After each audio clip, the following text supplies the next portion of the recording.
Hi everyone, this is a video series of my Sinitar G challenge playthrough for Grim Dawn. His video presents this as a strong, stylish and easy to play beginner build, so I figured why not put these claims to the test. In order to make this a decent challenge, I'm going to be playing this in hardcore. Any death and the run is over. I'll be starting fresh, nothing in the bank, no blacksmith recipes or gold. Finally, the normal playthrough will be done in veteran difficulty. The build that my Twitch chat voted for me to use is the Elemental Mage Hunter. A link to the Grim tools for the build is in the video description. If you're tempted to click this for anything other than entertainment purposes, I'd suggest maybe think about doing something else. Don't play this, you're probably going to die. During play, I'm only permitted to use skills and devotions assigned by the build. No temporary alternative decisions to cheese any part of the run. What you see is what I get. Devotions must be assigned to the same skills as they are in the defined build. Thirdly, if gear from the build drops, I have to equip it. This includes non-mythical versions of the items. However, I am allowed to replace non-mythical legendaries with items of my choice at level 94, if I get that far. But I must still replace those items if the corresponding mythical item drops. Finally, I'll be playing in the Season 7 mod. I'm not allowed to use any items or augments from this mod.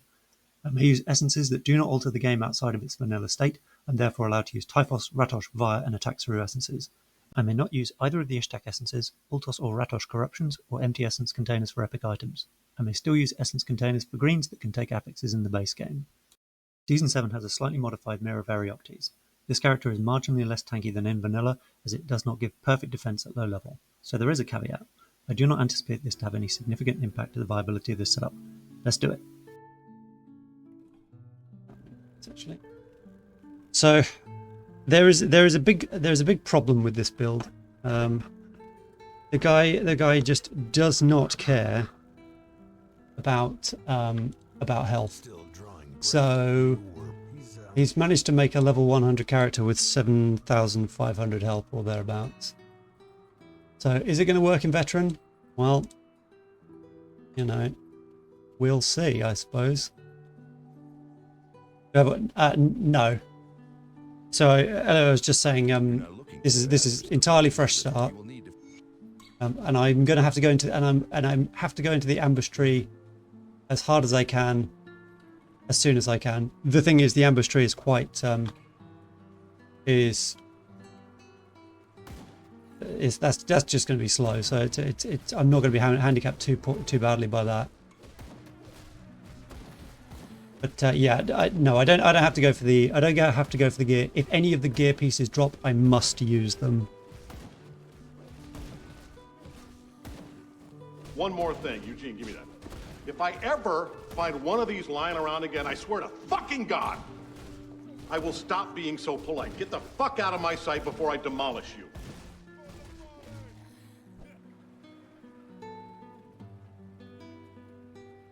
It didn't even give me anything there. Oh my God.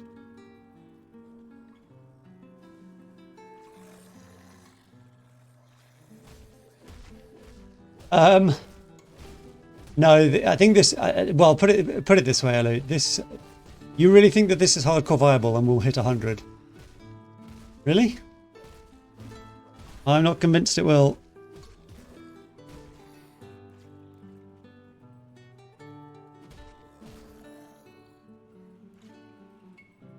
It's Grim Dawn. Yeah, no, but it's me playing, so, you know.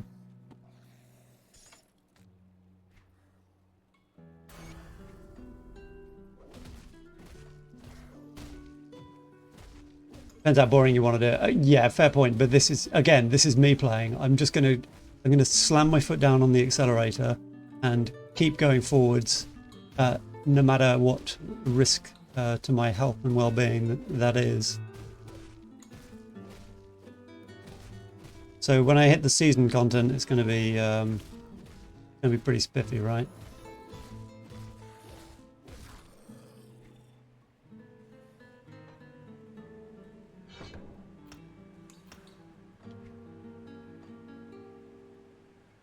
Oh God, this is going to be so bad. Oh shit, let's go and grab that as well.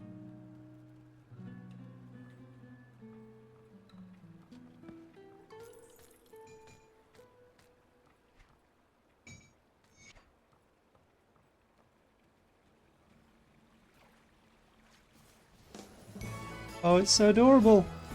Pew, pew, pew.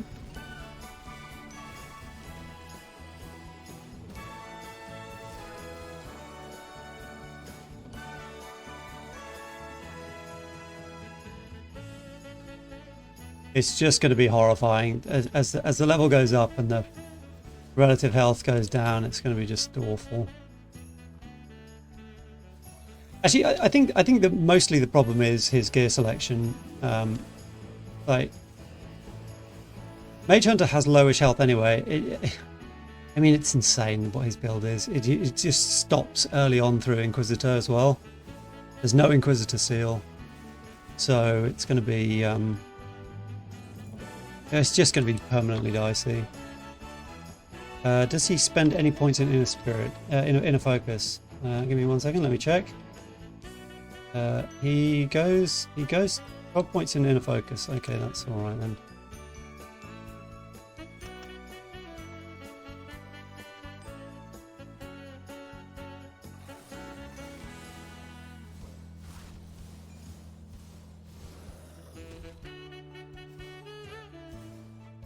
Miss.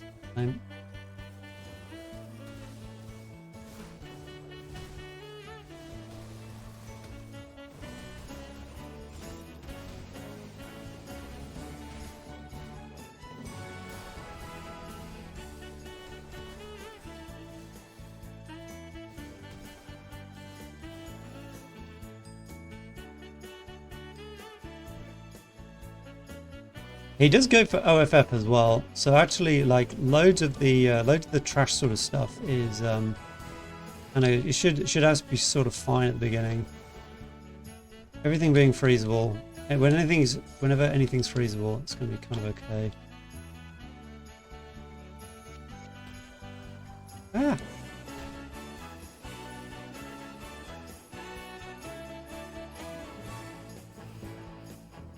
You can make Mage Hunter cards. Well, yeah, you can do. He's made no efforts whatsoever for this thing. He seems to think the Chariot of the Dead and Turtle is enough.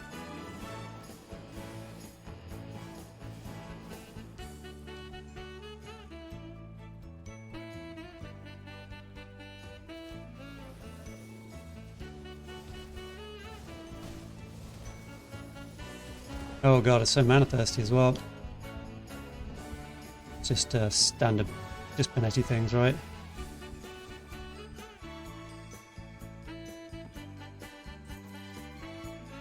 Oh, actually, I'll take the shot.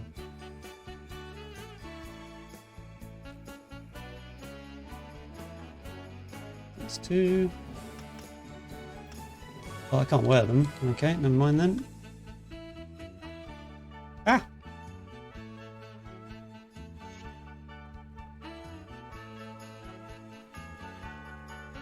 I enjoyed my Mage Hunter in the last season as well, and with the that was Ether Sprinkles.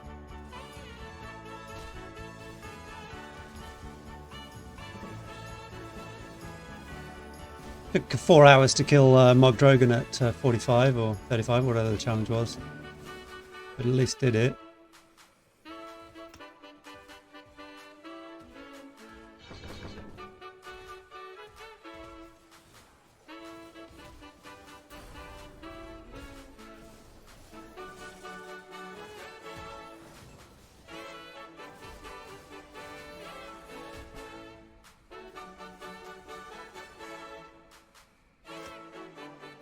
Oh, leave me alone, you.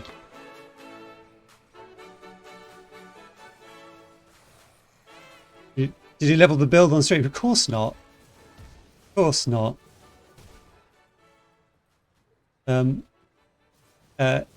His advice for leveling the Mage Hunter is kind of limited.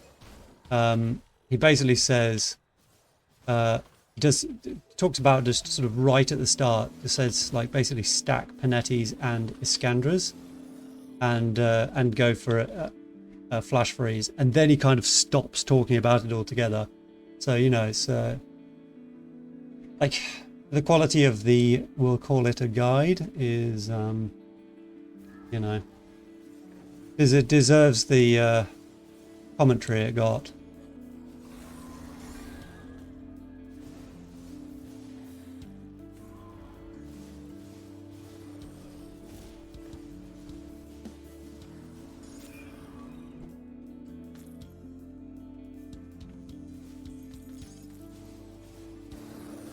I know it's terribly unfair of me to be playing this build in the season. It's really different.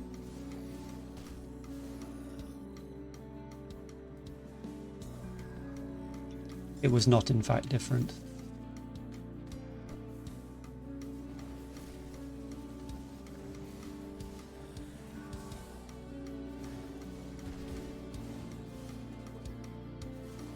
His guide ends up with no components or augments on the gear at all, and no attributes applied. But yeah, even with 100, like all of the attributes applied to physique, it's 7.5k health. It's like, okay, buddy. Which probably explains his choice for Glyph of Ghastly Retreats, like having an escape movement rune. Sort of, that sort of makes sense, I guess. Going Calidors would be better. I mean, yeah, that'd be nice.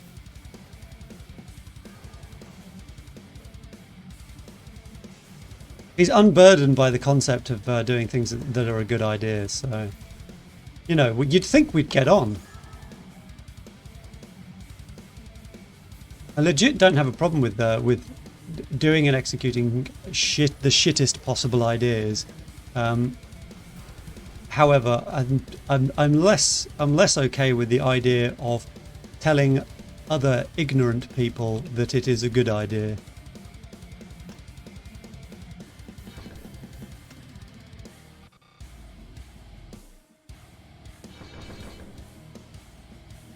Does it show him? No, not at all. It shows him playing in around about the 90s, I think, Susie. It doesn't show him doing any difficult content whatsoever. So I expect this to be a total waking nightmare. You can all laugh at me. No, you twat.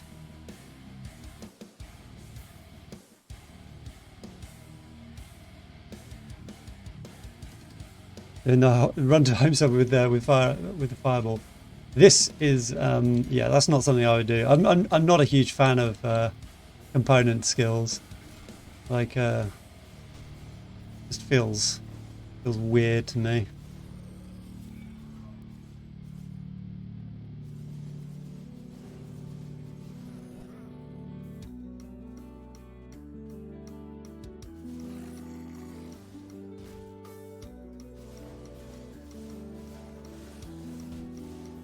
Come on.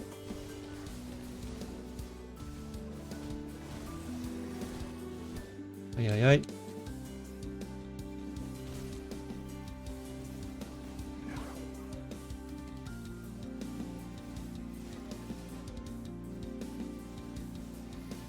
Rotted soldiers are a bit of a pain as per.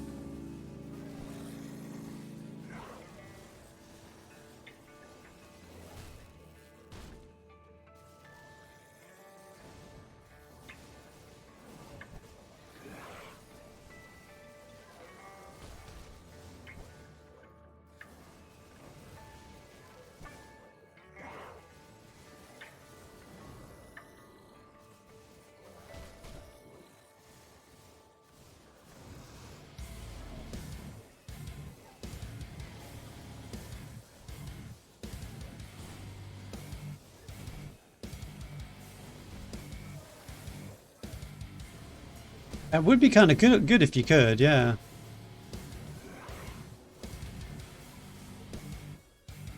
Yeah, they do. I mean, especially the ones which are sort of actual, like, conceivable skills that you could go for using, like the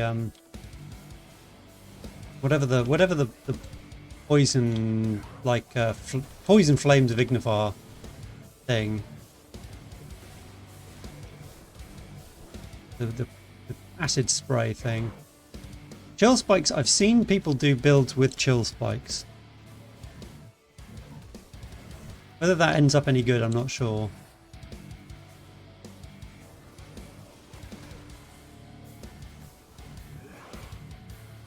Miss? Lame.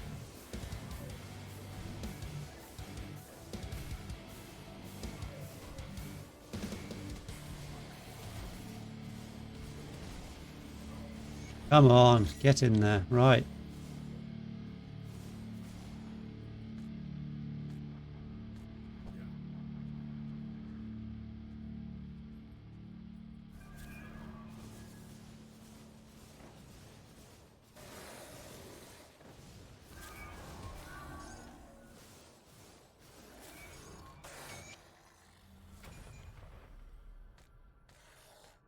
Ooh, of the elements I saw.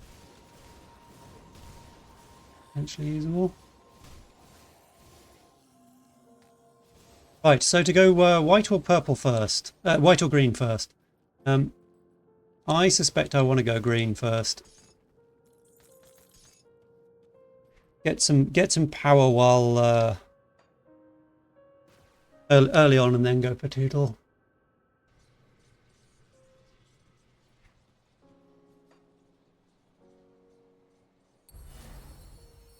The dead a creature was due. I need some time to plan it. Welcome to Rift. You don't remember anything. I have to say, Yeah. We've been so preoccupied. I have to say.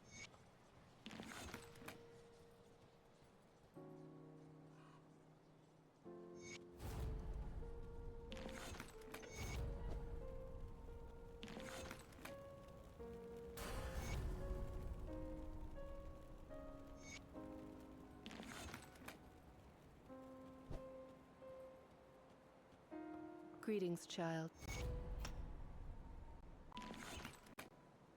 Okay, right. Let's get the skills that the build used selected. So what does he say? He says, oh my god, he's got 10 points in Arcane Will. I mean, sure, go for it. So he has 5 points in Overload. Why does he stop there? You know what? Don't bother trying to make sense of it all. Don't bother trying to make sense of it all. Right, I'll just have to stop there then. Oi oi oi. Whatever. Yeah. I mean, it's got Elemental Storm, right? But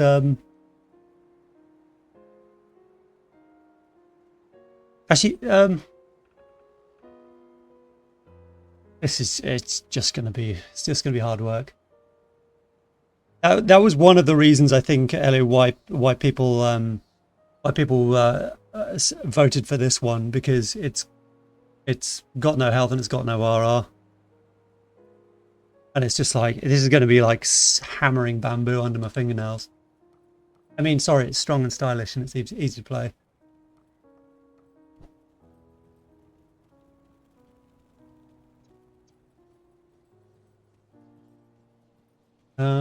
Have I got any scrap? A little.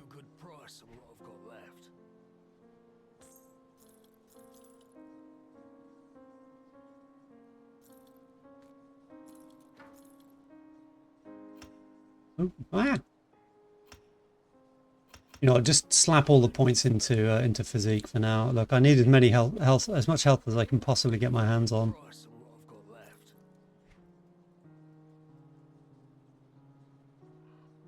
Okay, yeah, I think I'm going to take this one actually. Here, Francis. See you around.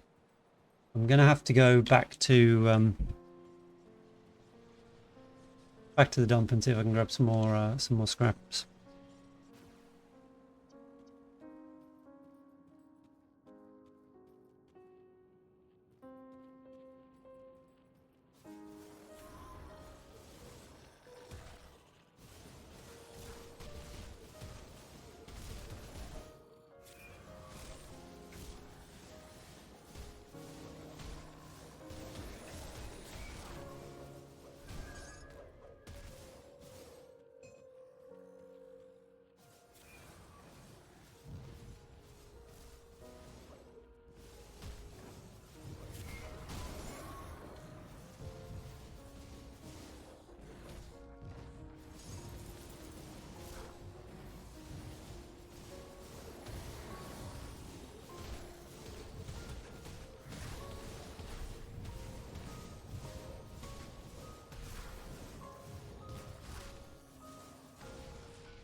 There was only one build in there that I really wanted to play. It did not get voted for, but I hate them all.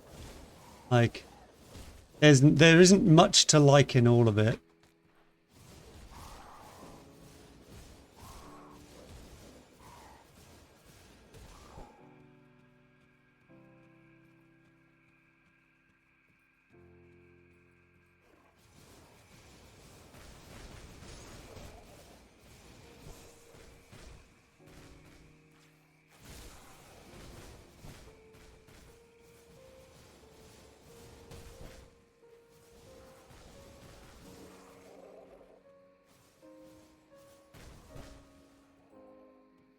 Been a little while since I played Panetti's. The last time I did it was for the physical Panetti's set up probably just before season 7 started.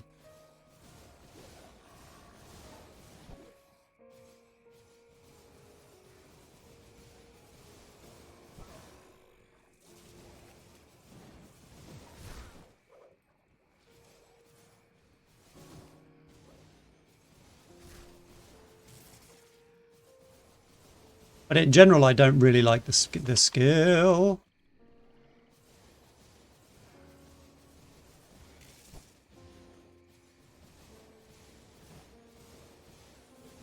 Yes.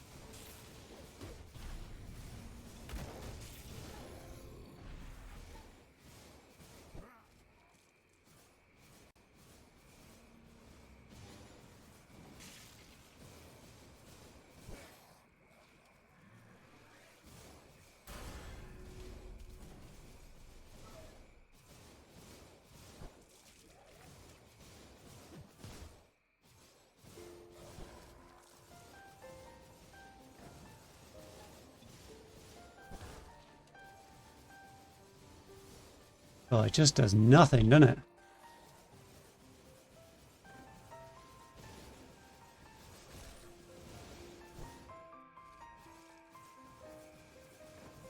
Did I actually put a point in lecturers? I don't remember.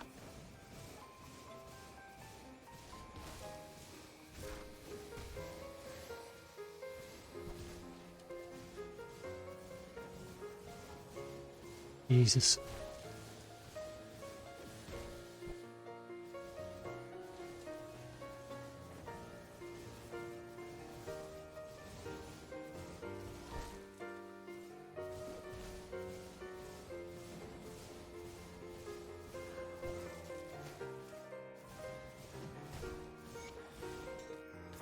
Okay, Faris's ribbon.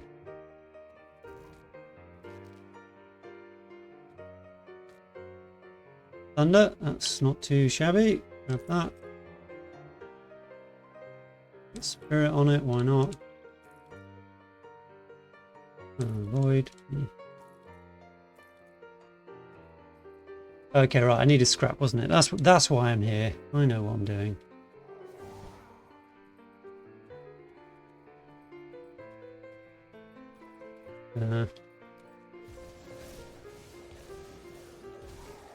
There's normally a little pile around here. Hell.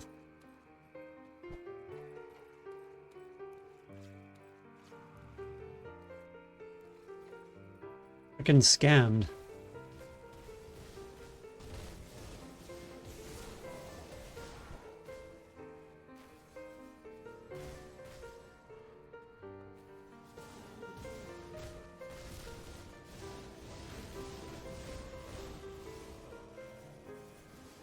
There we go.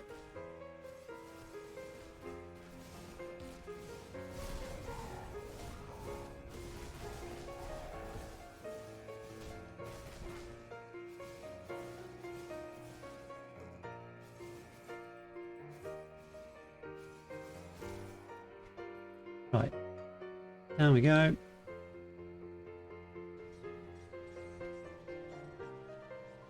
Okay, I did actually put points in OFF. Okay, there we go. So what does he do? Does he he goes 12 points in OFF. Okay. Well, That is an option.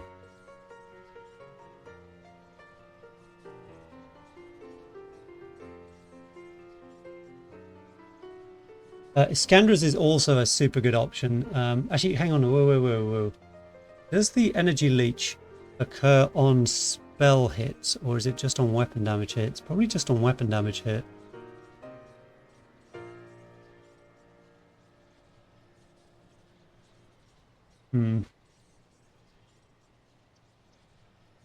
I'll go for a little bit of control with the old OFF.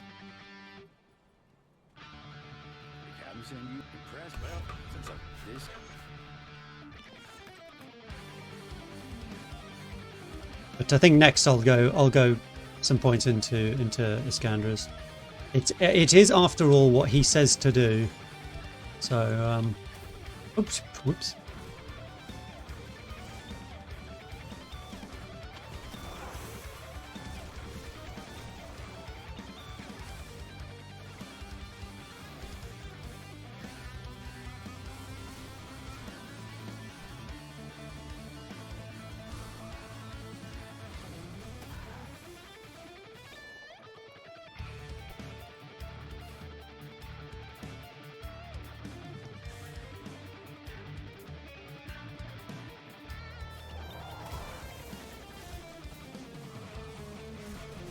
Oi.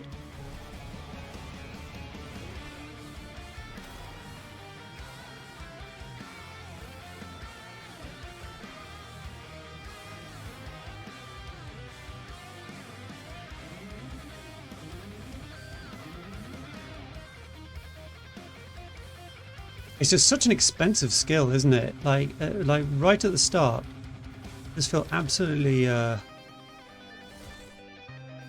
hamstrung by how much it costs to cast it. You can't just dump a jillion points into the base node because you just will be instantly out of mana.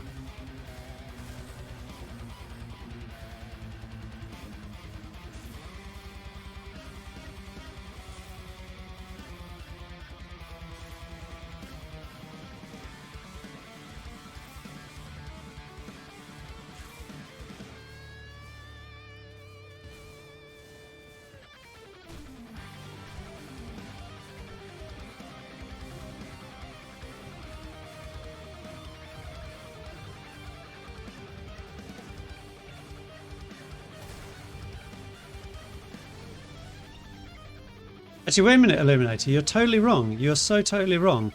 This does have RR. It's got flash freeze. But you feel like an idiot now, don't you?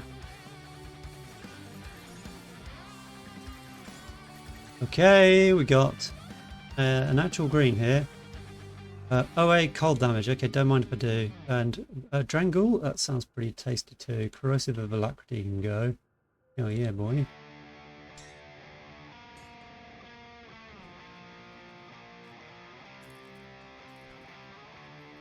You know what? Let's go and grab it off. Should I pop a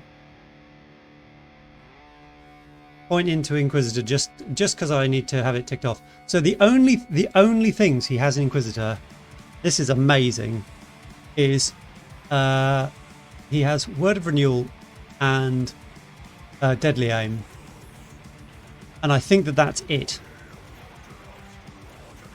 And that is one of the choices that you have. So yes, I'll chuck a point into Inquisitor just to seal the deal with Mage Hunter. Go on. He says Iskandras to begin with, so let's do that.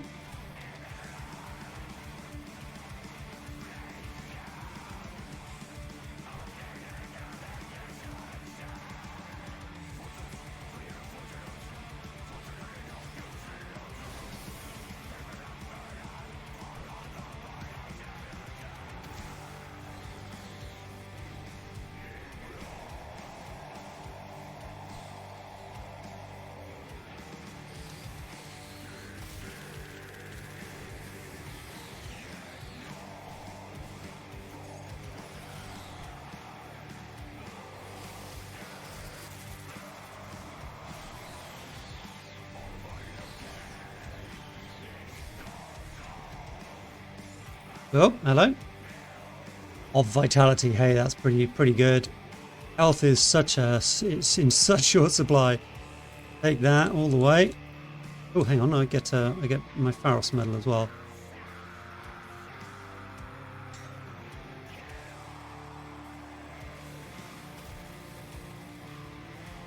Now, Pharos medal is obviously a massive piece of junk for this setup, but it's better than nothing.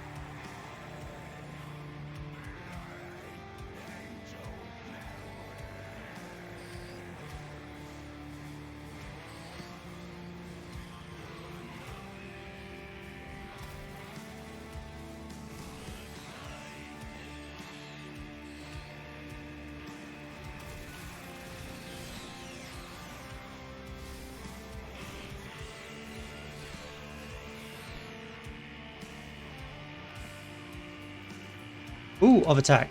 Okay, right. Mystic of attack. That's something. Anything to cut down those misses. There's a readiness there too.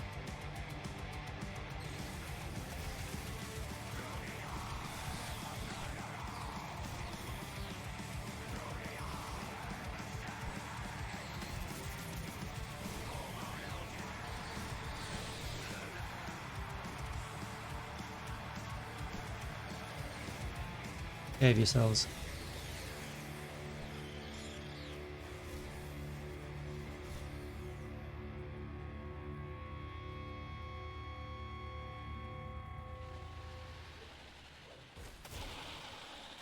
Now, if there is a ghost altar here, it might be on the verge of suicidal to attempt it.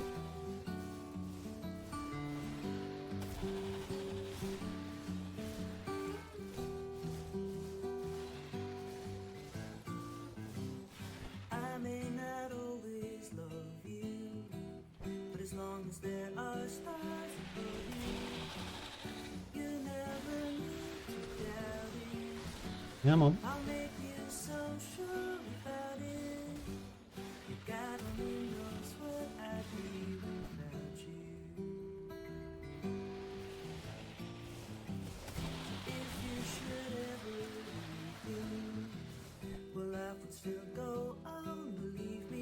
Is OFF going to be the actual best choice here?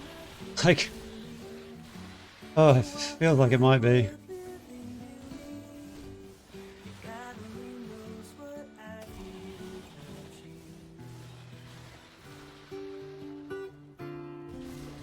Just go for the, you know, the spectral bludgeon and OFF. Yeah. Is that the act of a coward to pivot away from the central ability? Something else on the sideline.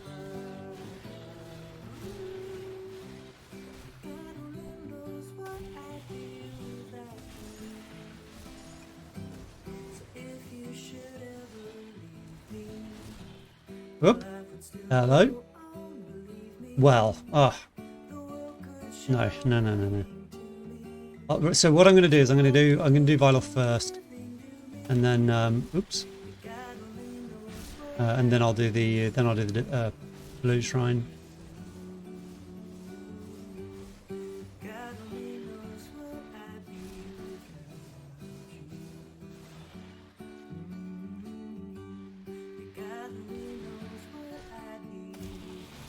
Oh, he is actually freezable. Oh, I didn't know that. I assumed he wouldn't be. I promise. Here's I drop. will never die.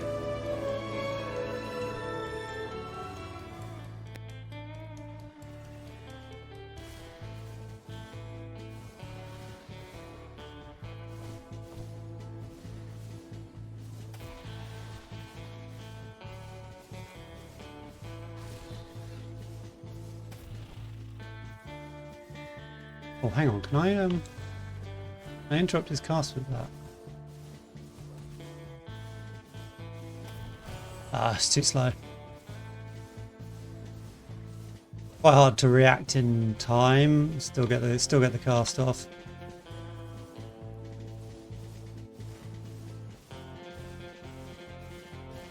It might have just been luck. See, miss.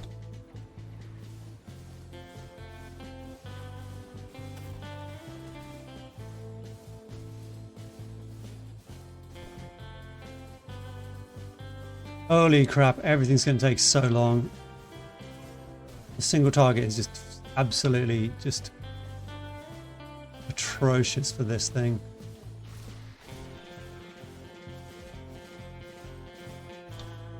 $75 a hit is just a bit of a frickin' joke, right? That's a two-hander. Two-hander as well.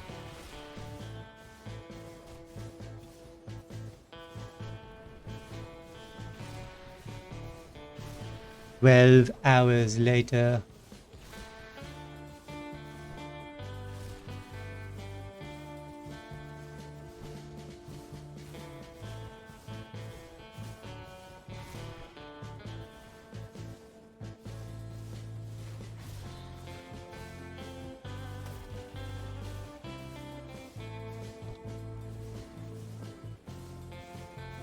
Jesus Christ.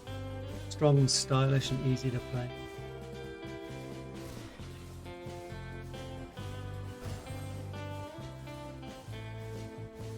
I don't think I have to give much of a crap about his thunder, actually.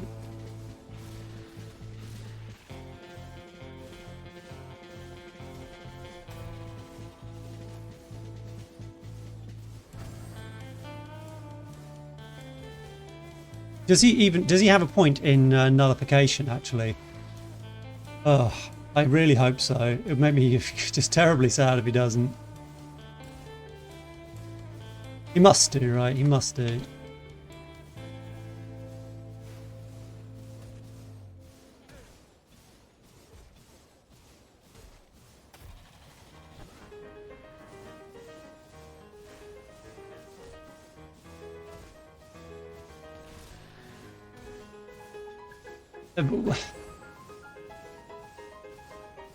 This leaves you in the position where you have to ask, what is it that he does believe in terms of the build? It's like, what is it? What is its good? What's his upside? Probably his answer is going to be, it looks pretty. It's like, yeah, I suppose that's arguably true of any Panetti's build.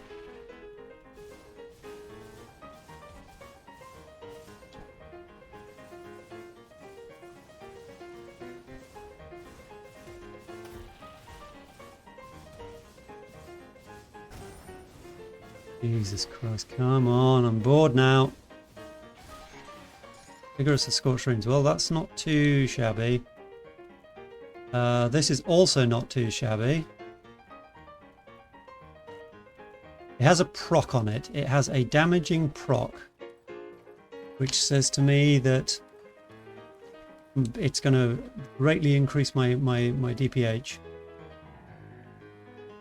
And away, huh?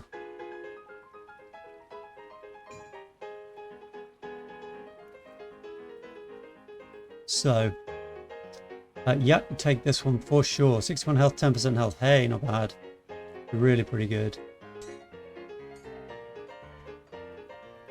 Now this might be... Pretty is also good. Well, yeah, sure. Right, give me a second. I have to check to see whether he does have points in nullification.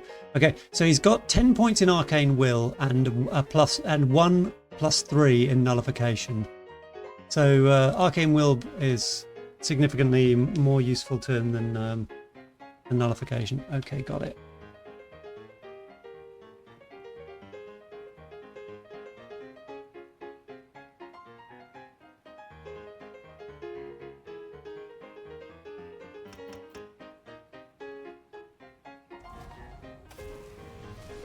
Okay, right, well, these dudes are look, that one there, the bird, has got unstoppable on it, so I can't freeze any of them. Okay.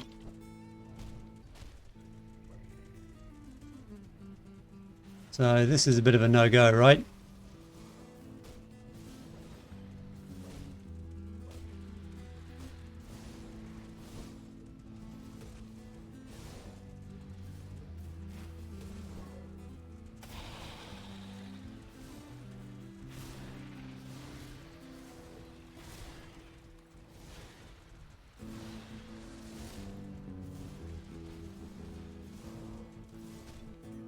Give it up, Dr. Stupidhead. There's nothing you can do to stop me, so don't even try. Now I'm going to wee in your hat. Yeah,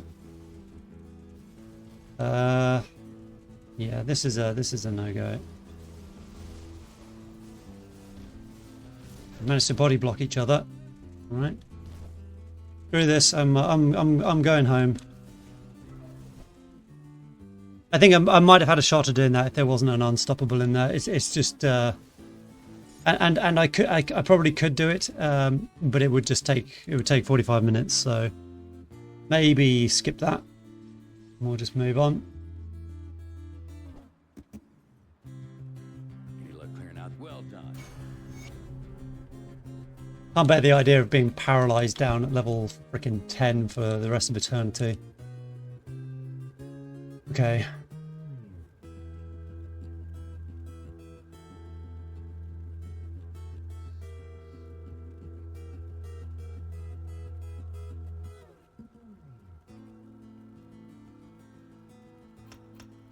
Fudge the Popo, just keep going into OFF. It just makes life easier for the trash, so I'm just going to go for that.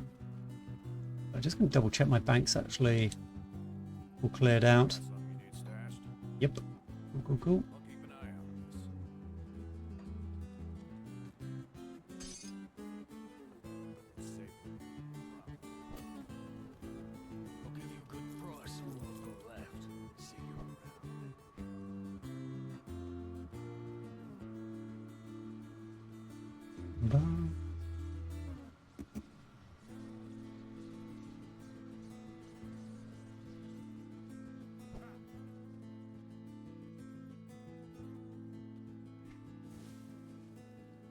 Oh, I've actually got I've got a devotion point to spend as well. Actually, hang the fudge on. Right, what do I do? So he goes with Will and Scholar's Light, which is a very and Spider. What is the significance of this Sinitar G person? Do exclamation Sinitar G. And you may... Well, it is a 2-hour video, but it's 2 hours of hilarious bullshit. He's a guy that made some build guides and posted them on YouTube. And didn't worry about the fact that he knew nothing about the game. He just sold it like he did. And then there's a big question mark as to whether he's like botted views and responses to it. Feels likely though. I mean, I wouldn't quite call him a personality, no, but it's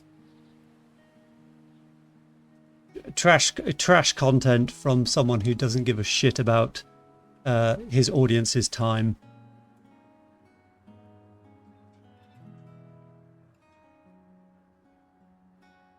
So basically, he's a jerk.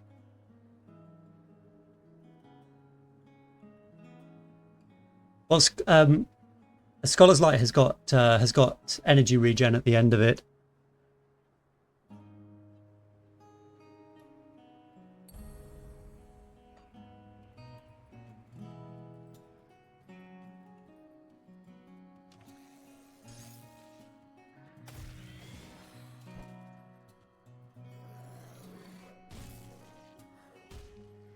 You knew about him before then, Xenonic? What the fuck? Oh my god.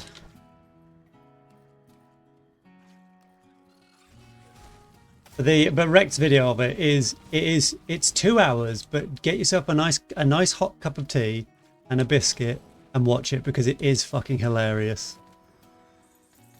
You get to see Rect's brain slowly, you know, melt into a puddle, and it's just funny.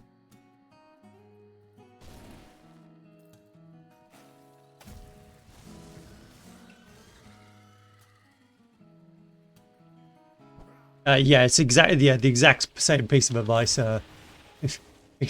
applies for this as well. But you know, because it's stupid and because I'm me, I'm doing it so you don't have to. It is very much a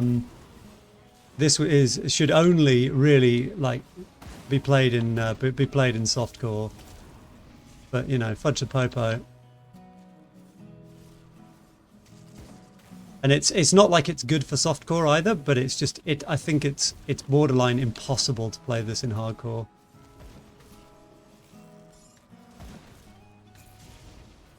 They just will not stay alive. Fucking hell. No, no, no. I pressed the wrong button.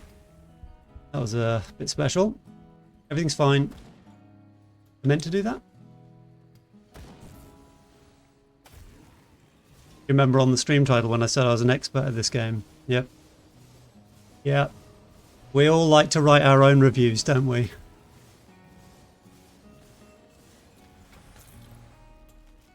Hey, Ellie Res. Okie dokie. Oh, more res, and more armor. Oh, here we go. We're flying here. Absolutely flying. Ellie to physical damage. You know what? For the fucking lols, I could. Nope. Well, this has dropped me some absolutely bonkers resistances all over the place.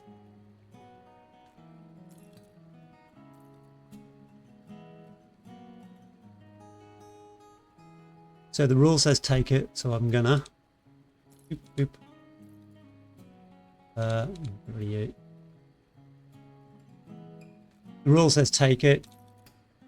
I know I'm losing the health, but oh well. I'm losing the OA, but the rule says take it by a long way. And this one, it goes on instead of Drangor. Like the stanching of Drangor is actually quite good. Sorry, sheltering Drangors is quite good, but Mage Hunter 1, hey old. I am afraid so. So, you know, here we go.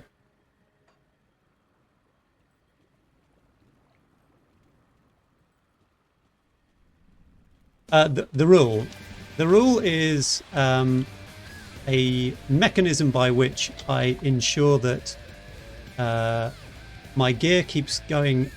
The power of my gear keeps going up. It essentially is add up all the resistances on the piece of gear that you're planning on swapping, and add up all the resistance on the gear that you're swapping away from. Whatever has the higher number, you pick that. And don't worry about what the resistances are on it, whether it's something you've already got or whether it's something that you haven't already got. Because if you keep doing that enough times, you end up with more than enough resistances for everything. And it makes it easier and easier and easier to switch gear around. And so it's the most brainless way of doing it, because it takes like, oh, I feel this about it, away from the equation. You just go, what's the bigger number? And just do it.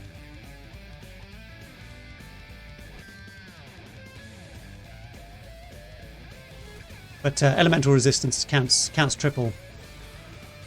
So often it's the rule ends up with you picking elemental resistance items, which is not a bad thing.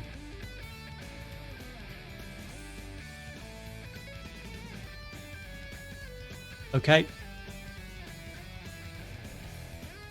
There's sometimes the rule will get subverted, and it's in general by things like, oh, there's a large discrepancy between the actual armor values on the pieces.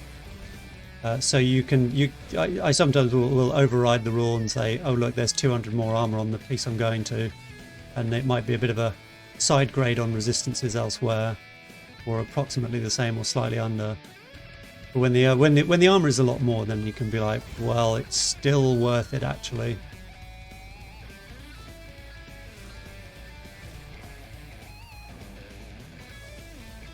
It just makes it a bit more of a sort of eyeballing judgment for what essentially is effective health points.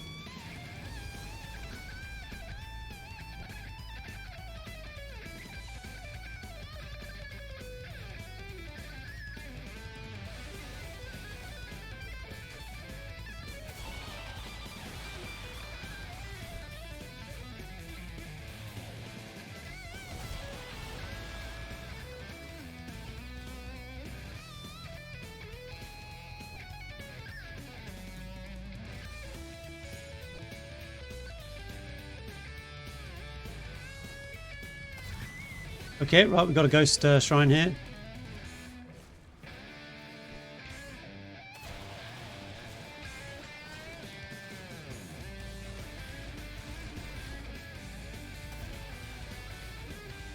Oh. Yeah, it's OFF's so nice against light trash. Okay, who have we got? Malboris, is that? Yeah. Okay, well, Malboris is going to be bad because I probably don't have a lot of Vit Res. Early on, you don't tend to get too much Vit Res. Oi, oi, oi. So this is probably a no-go, I think. Do I have... Right, 1 second. I shall bring back to town, because if I've got any... If I've got any corpse dusts or anything like that, and I'll slap those on and give them another crack. Yeah, 0% Vit Res.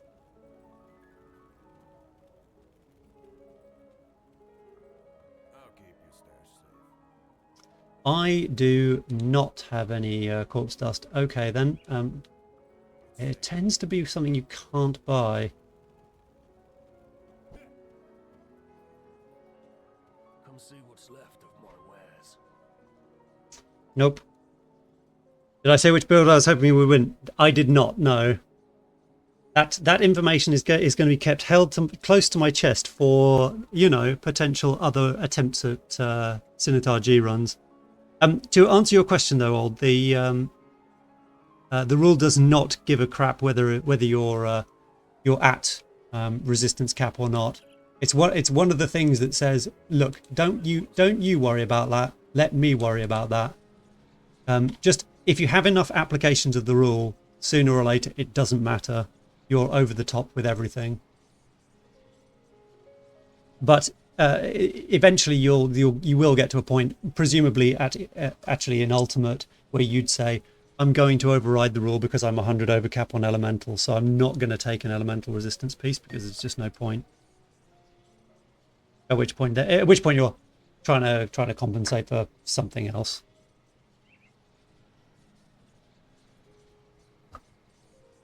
So I'm going to skip past Malboris.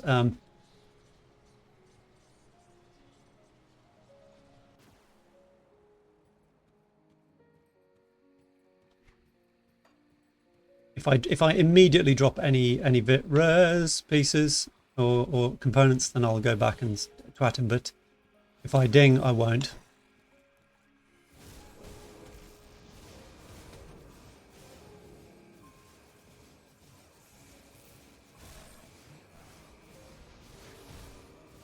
Holy crap. Single target is just so terrible. When is the Sinitar stack run? I mean, be extremely careful what you wish for, dude. It's not like that hasn't crossed my mind.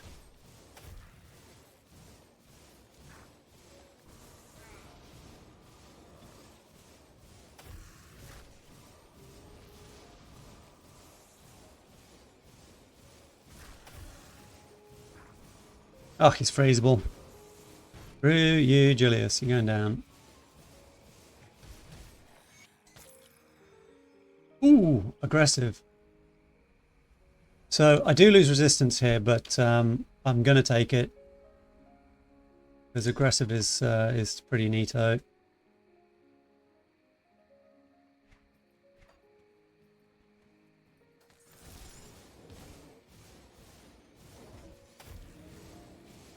I expect that probably Milton is going to be either unkillable or nigh on unkillable. Not sure I want to put myself or anyone through that quite yet.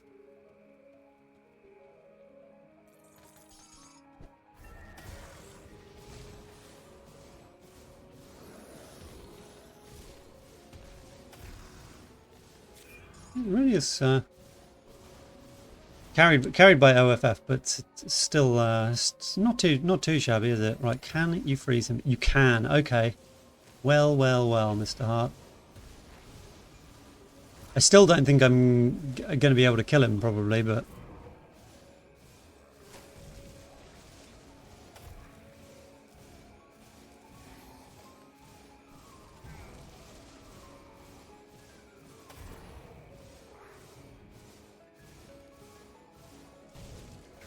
I used the old command, damn you.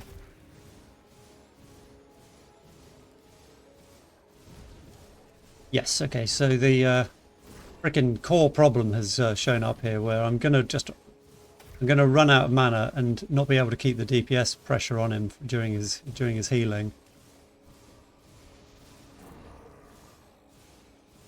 So where did he get down to? About 6.2k. So if I can get close to 6.2k, then he's killable. I probably will, actually. OFF is absolutely yeah, this is done deal.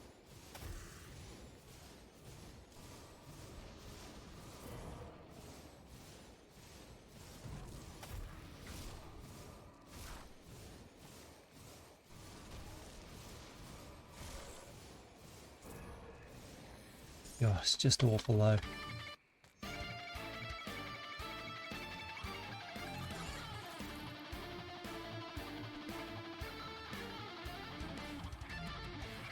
So what's this? 21, 30, 31 versus 32. Plus I get damage that I care about in the lightning electrocute. So I guess I take it.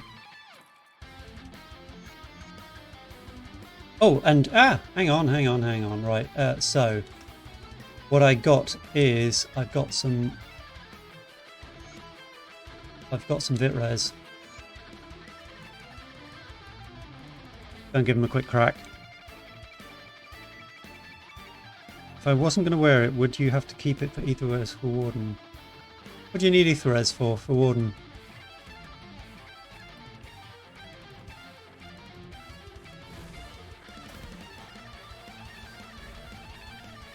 Oh lordy, coming.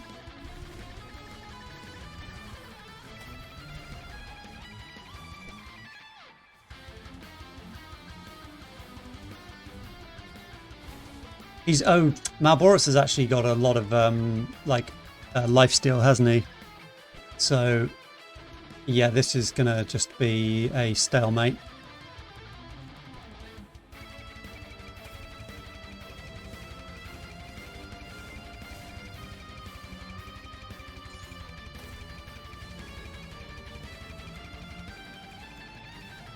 The ether damage is a minor concern for Warden, just because my health is so freaking low. But I suspect that it won't be ether damage that would kill me.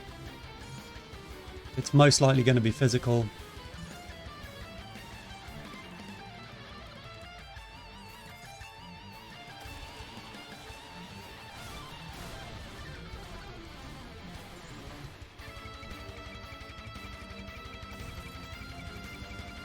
Another of the wild, and this one's aggressive, so actually that's kind of potentially pretty neato.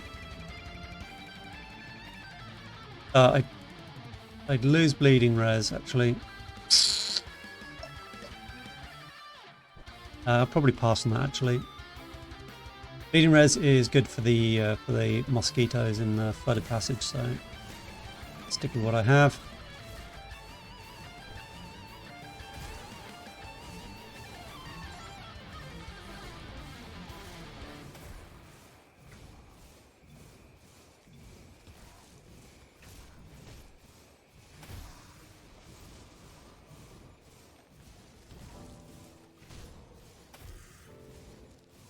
Yeah, OFF is the best thing I've picked so far by an absolute country mile.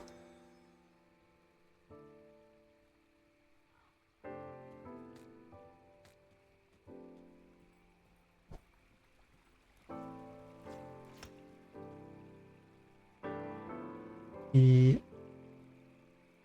So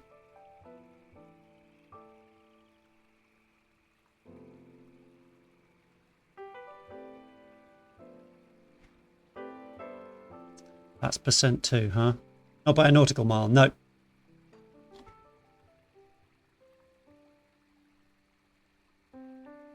You would have thought that as a Brit, the nautical mile would have made way more sense as the saying, but it's not.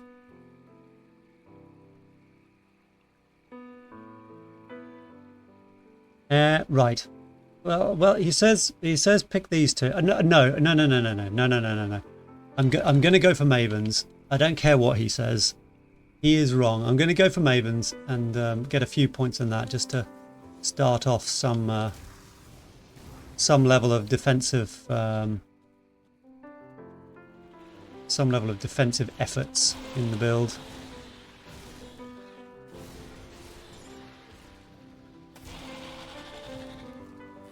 It's so good. It's so good.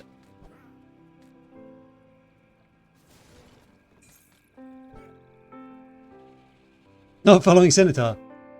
No. Look. I never said that I had to do it in precisely the same order that he insinuates on his video. I have to never be playing the game with points that he does not spend in the locations that he spends them. And that is true still, so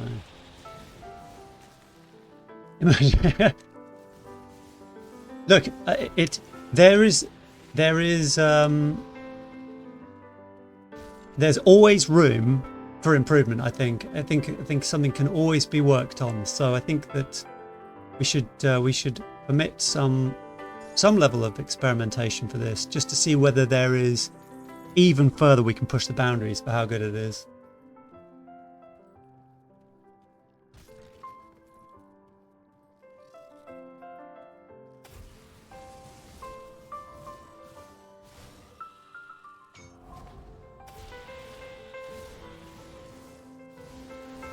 Well, I desperately hope to get 85,000 views on the YouTube video I make for this.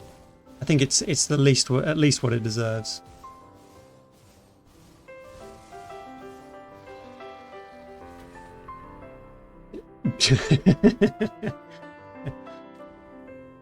Wait a minute, this sounds like you don't believe in me, dude. What the hell? You are a frickin' jerk.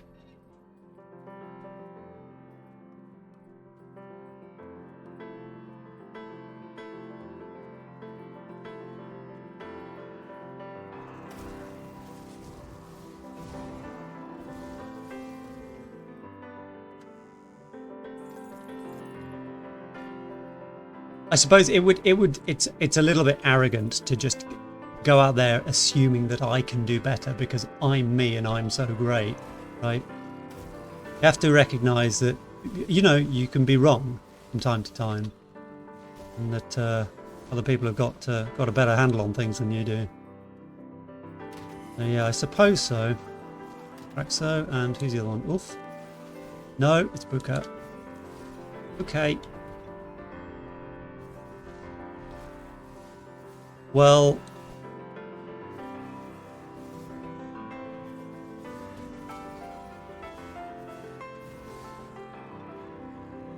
they both have me at a minor disadvantage, I think. I'm probably okay against Buka, actually, but Raxo maybe less so.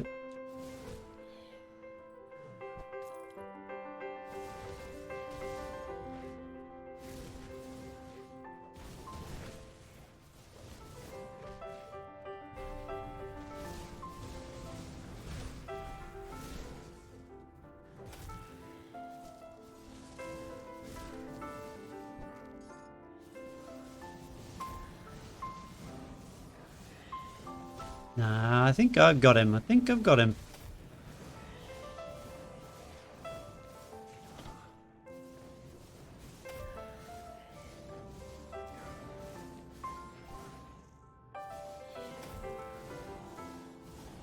You won't believe. Stay to the end to watch, yeah.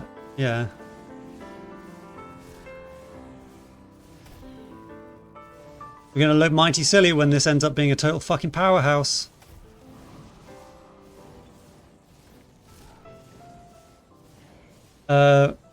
What the fuck? I'm not gonna rip. I'm never gonna die. I think I'll just have to keep. I have to keep going with it. But I'll tell you what. The first thing I'll do is go straight into OFF on attempt number 2.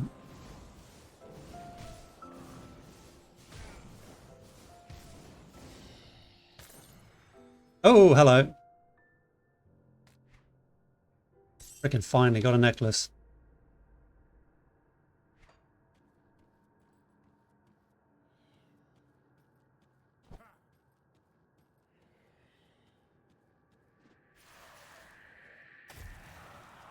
Oh, is he immune to freezing? Oh, he might well be.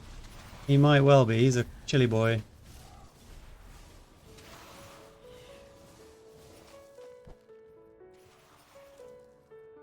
Like, normally, the experience of Buka early on is kind of that he's not a problem at all. It's only when you get into Boundless that Buka becomes kind of dangerous. That's because his damage ramps up pretty awfully. But apparently if you start questionably enough, he does a lot of damage at low level too. So he's just like either got to like not hit the chill spikes at all, or it just.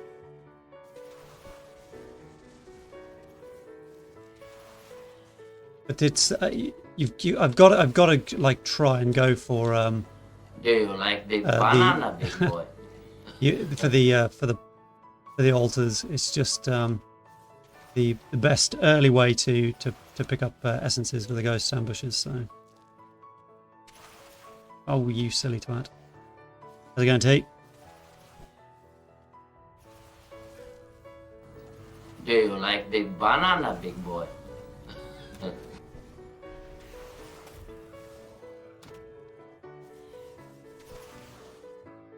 Oh, come on.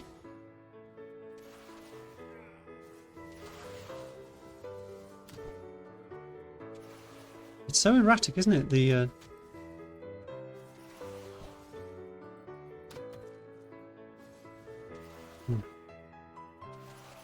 See, like two really close together that time.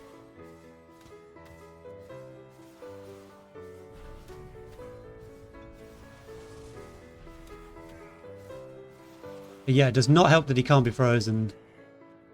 Don't like. You can just immediately pivot with me.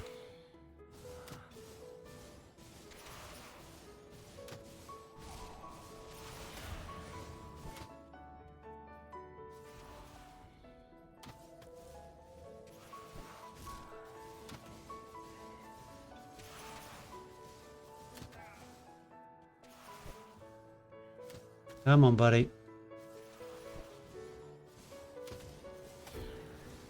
This is why I'm usually such a huge fan of stacking Overload and going immediately into Hawk or Raven. I suppose I could be slapping more points into Inner Focus as well, but in fact maybe that's what I should do. Maybe that's what I should do. Adieu. And hang on, woo. Right, Rune Carpet of Renewal. It's much of a muchness for the Viloth ring, I think, but it's got energy regen on it, which makes me kind of happy actually. I lose vigorous. How do I feel? Maybe a Guzon instead of the golden band then.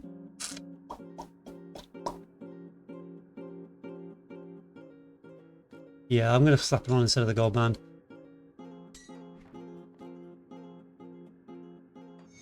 So yeah, breaking the rule there, but it's for the purpose of getting mana sustain. Not like the rule never gets overwritten.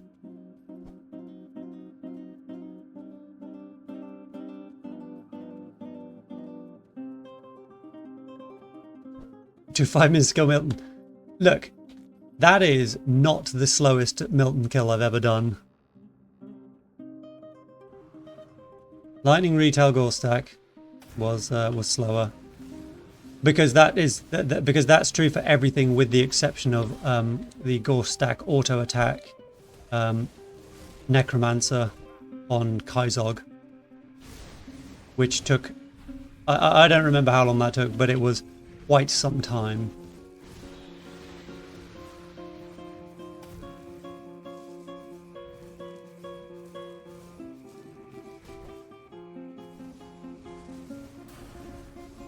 Dong! Well, I've made it to 15. For me.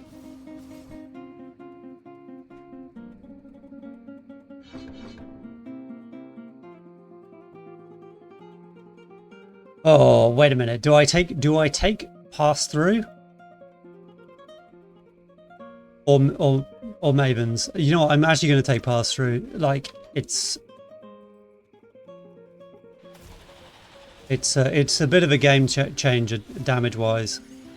And like, yeah, sure, it still only applies for groups, but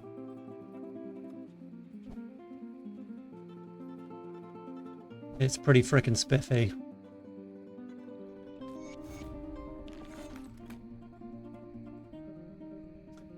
There is no resistance on it, so I'm going to pass on that. Stick with Milton's. You. Pretty you.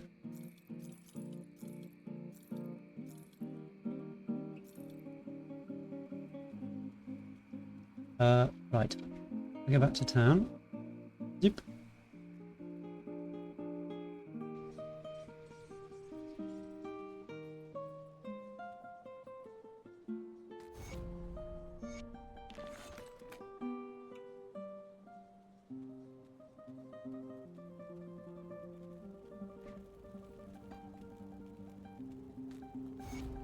Easy.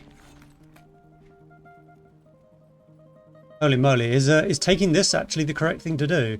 This is a rare sequence of events to actually use the Sister's Amulet. Oh well. Oh, where we are.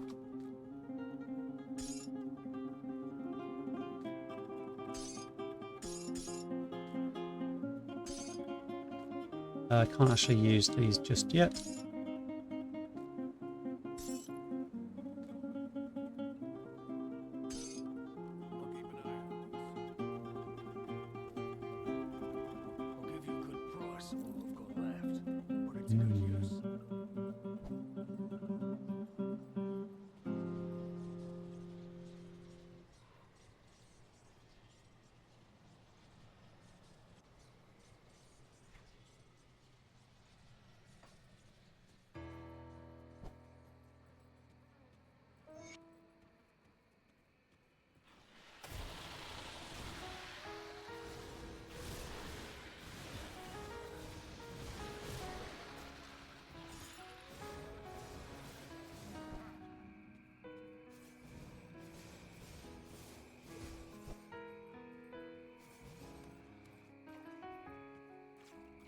I always think that, and I've said this before, but Penetti's is such a horrible skill in Arcanist to be something that is so tempting to play for a new player straight out the box.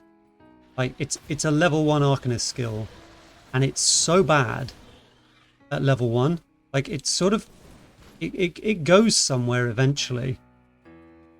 But when you haven't, when you can't invest into it because you're too low level, it's absolutely terrible. I just wonder how many people have been put off the game by happening to pick Arcanist as their first mastery and pick Panettes as their first skill, and then they go, this is frickin' terrible. It takes forever to kill anything. Bored. Uninstall.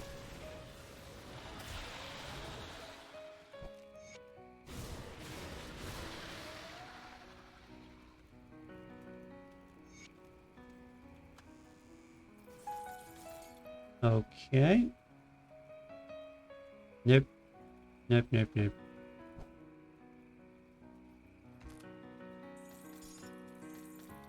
Oh, hello. All right then.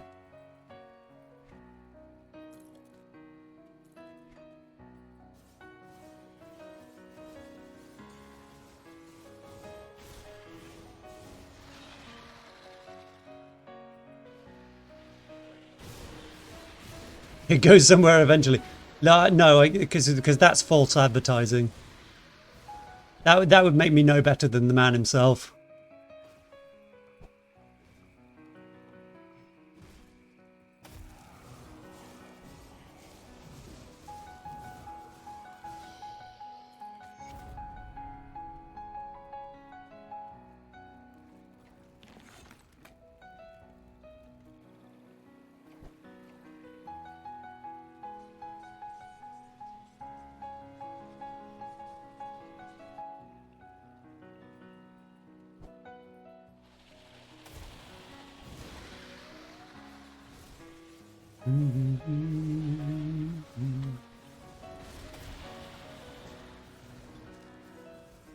Am I anywhere near being able to put some more points in the base node, actually? No, probably not.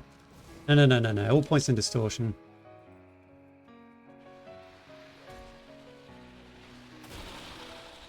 There's going to be a point in Maven's. Actually, no. I'm going to put all 3 points in Maven's.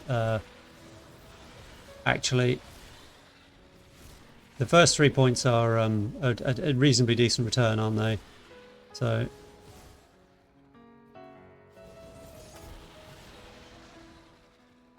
Hang on, wait, what? Have I already rescued him? I have! Oh my god. Well, okay, I'm just being special then, aren't I?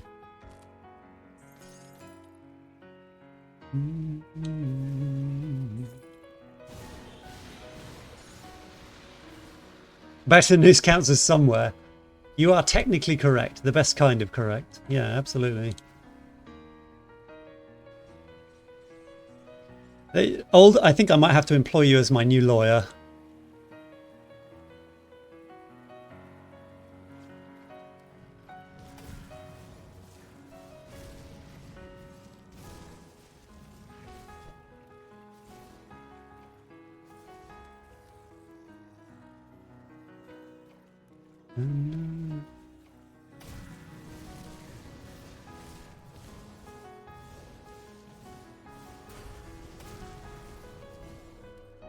Oh, it's so breezy with the, it's so breezy when it's freezy.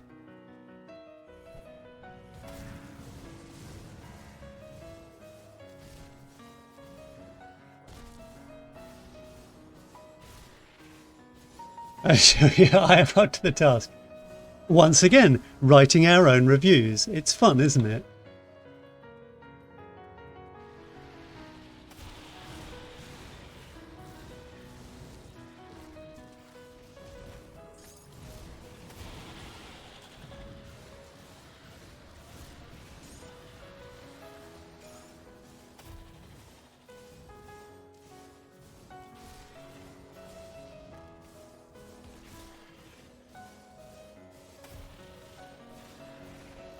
Well, this guy's a he's a cold dude, but at least he's freezable. He's not frickin' Buka. Pew pew pew pew.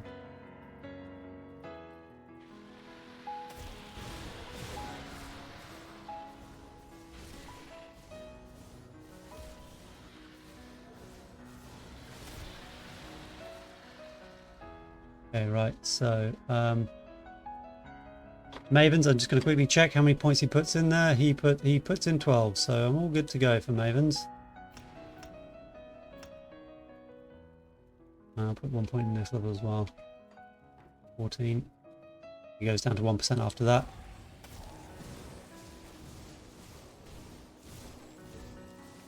But that did not go too badly.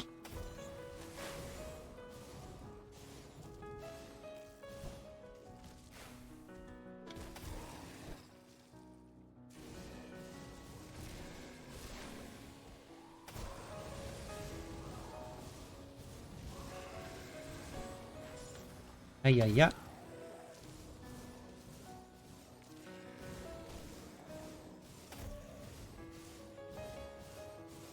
I think he does put he puts a point into absolute zero, but not many, which makes me a little bit sad.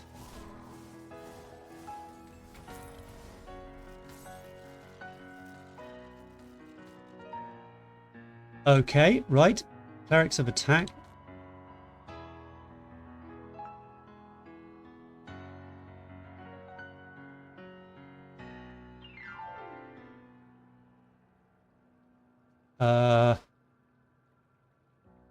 Well, the rule says take that one.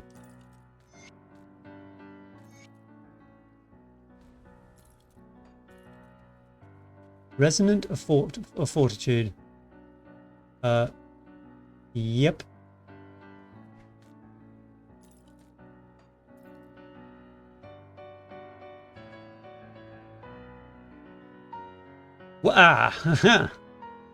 Nope. Take that one. Yes, Elires stun res. Don't mind if I do. Here we go.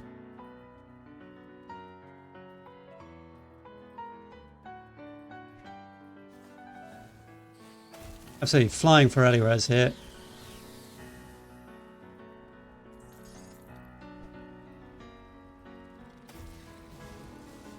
I wonder what my poison res is actually doing pretty well. 51%. That's not bad. And Pierce res 29. That's less good, but is going to be sufficient, I think, for the Grobles outside the back door to here.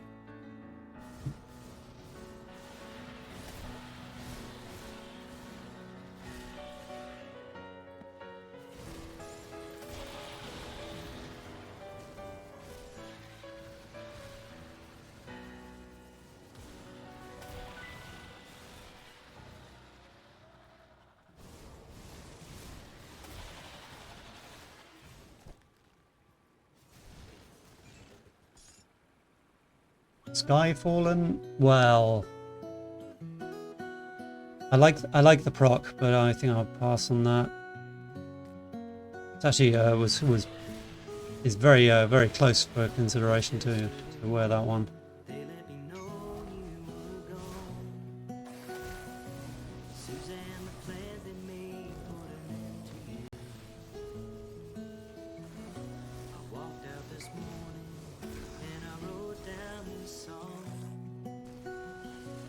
Great. Ooh, hello.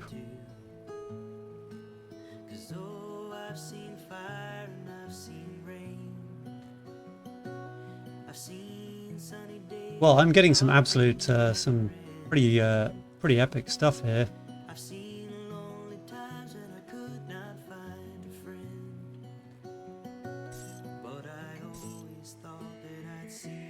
Windborne Greaves. Plus points for absolute zero. That's actually really nice. Yeah,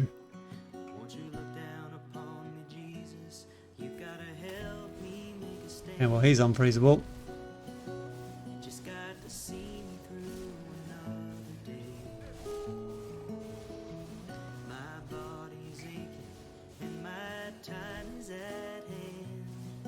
Holy shit, though.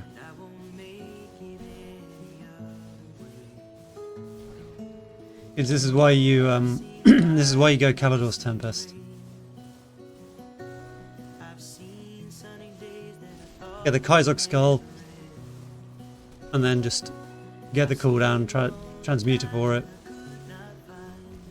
It does AoE, it does single target. It doesn't discriminate.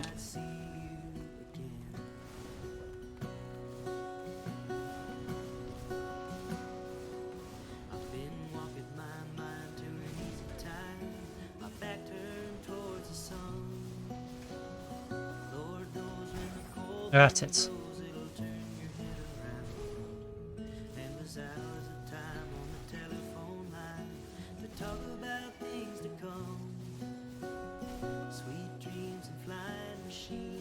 It's like it hits for 120. It's like what the hell? It's just such a joke.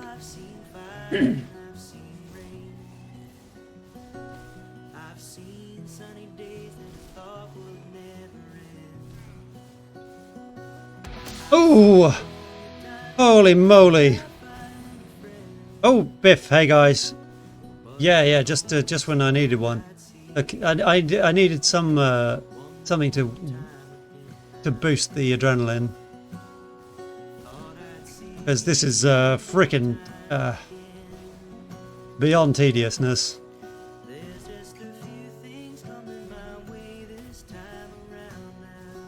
So I'm playing the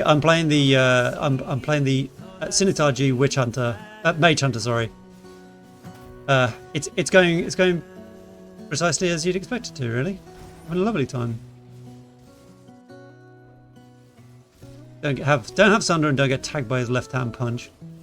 That is bad. Making missile great again. Something like that. Yes, and by something like that I mean not in any way, shape, or form. Plan. This is the new plan A.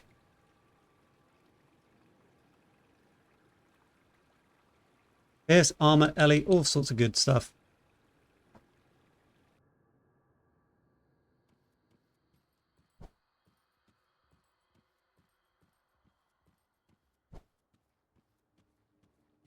Alrighty. Rune carved of alacrity. No, thank you. Hello, Trav. Close but no cigar.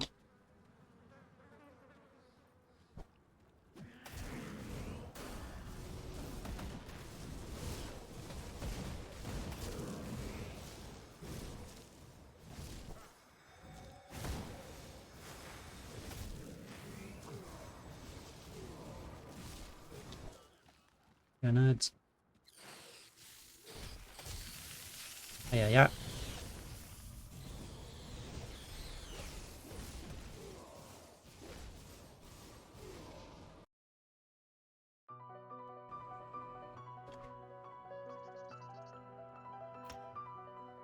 Okay.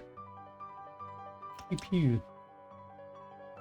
The pass through actually scales up really, really fast. Actually. Alright, hey, see you later. See you later, Biff. It's 10% per level. That's actually that's quicker than I thought it was. Okay, right. That's super heavy fun times actually.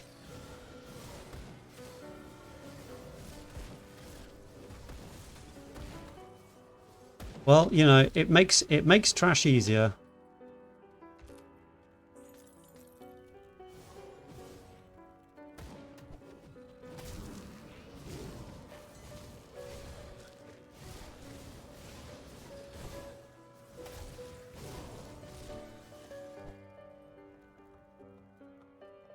Move along.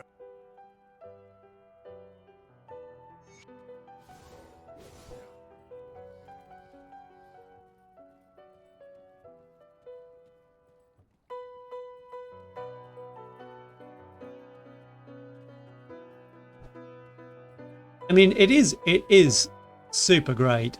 Like in its right situation, yeah. Strong OFF is awesome.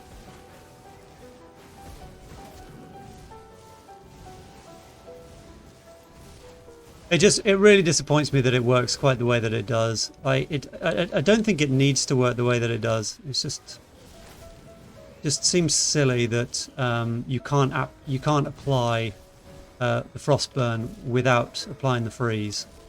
Like that seems stupid to me. That is not how I'd have made it. I'd be like, no, they need to be independent. I don't think it would be like astronomically overpowered either if you did make them. This is ridiculous. What the hell?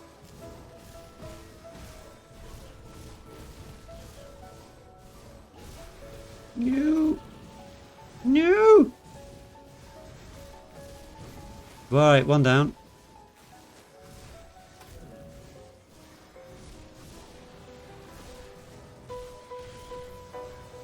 Are you kidding me?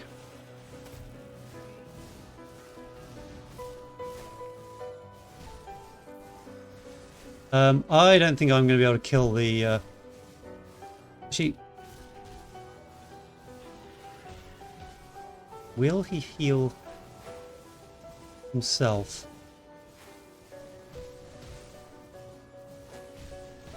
I suspect he will. Yeah, I think he's just going to keep...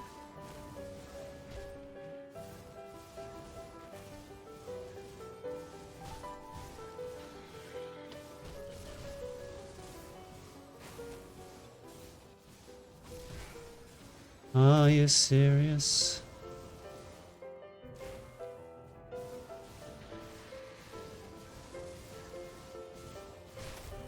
This is just freaking torture, isn't it? What are we doing? Regretting our decisions in life, basically. You know that you can escape. You can just freaking Alt F4 and throw your PC out the window.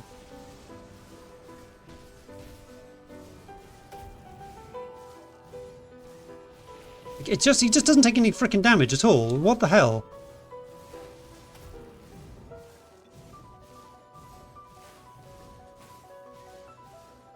Miss.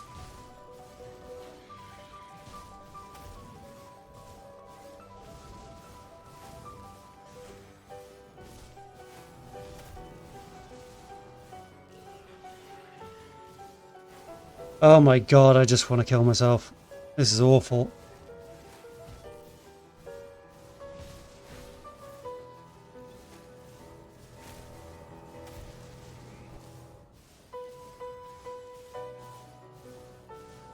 Chieftains aren't worth it. Yeah, well, yeah, you know what, you're right. When you're right, you're right.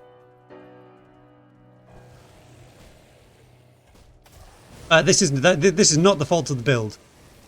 Don't you worry.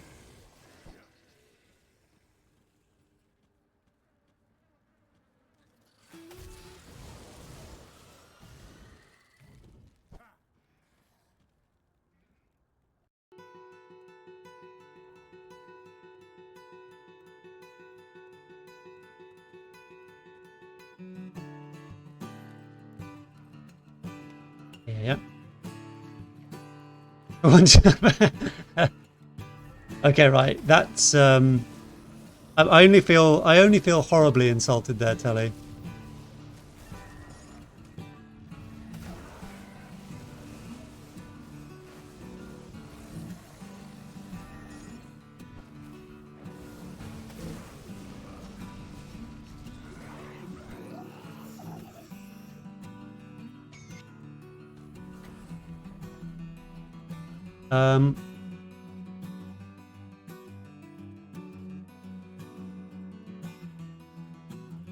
So I lose the resistance, but oh, actually, I'm going to be doing ether damage as well here, aren't I?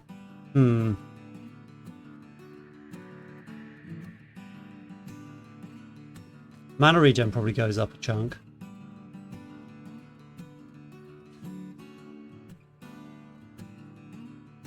Rule says to do the switcheroo actually for those.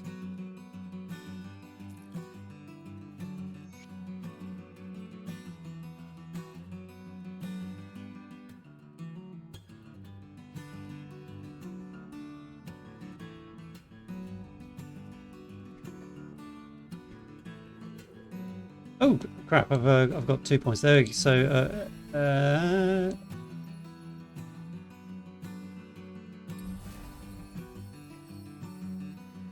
so those are the 2 crossroad points. I can hopefully I'll remember what more or less what happens here. So I think that he takes he takes Empty Throne, he takes Rowan's Crown, he takes Crab, he takes Quill, Spider.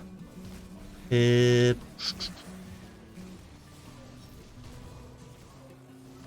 pushes down towards Blind Sage, I think. So he goes all the way into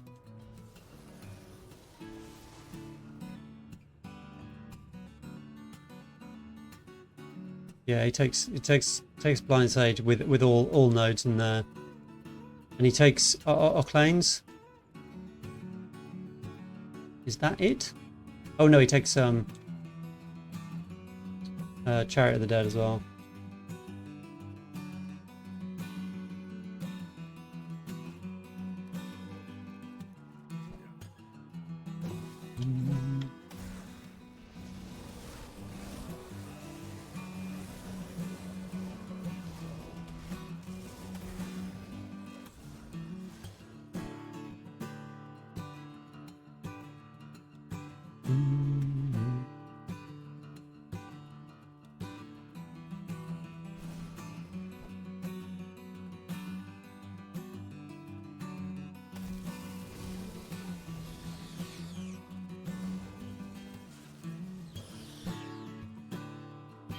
Oh, crap bags. A follow. Holy moly. Sunganif, thanks for the follow, buddy. You know what's just happened then? The follower count has now finally been recovered to pre-Dota 2 numbers. Played that and just like everyone stopped following me. Oh, okay. I do not blame anyone for that. Hey, Silver. What's the big deal? It doesn't hurt anybody. Fuck, fuckity, fuck, fuck, fuck.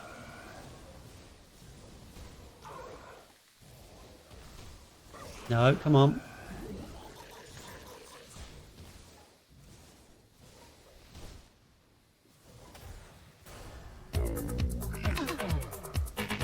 Ooh, yeah.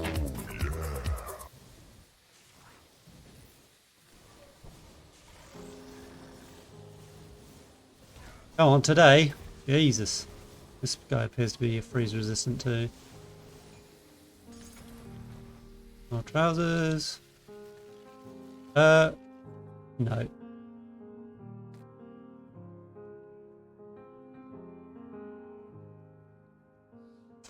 Well.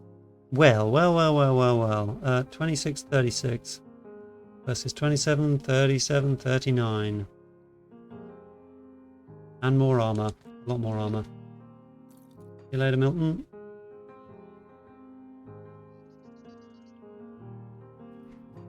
Hang on.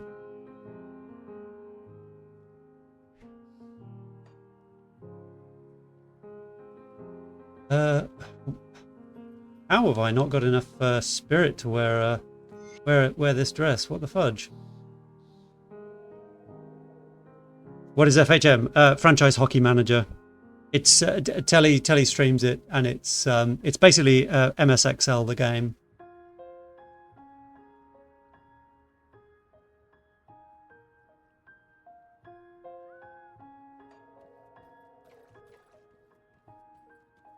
Well, I'll be. It's Microsoft Excel, but with Telly's sparkling personality on top of it.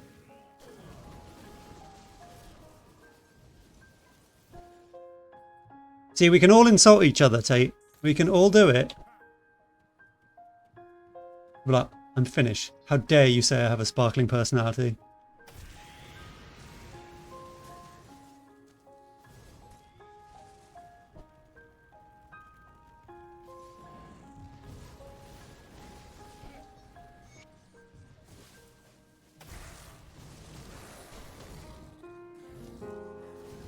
Yeah, but it's somehow even drier than that.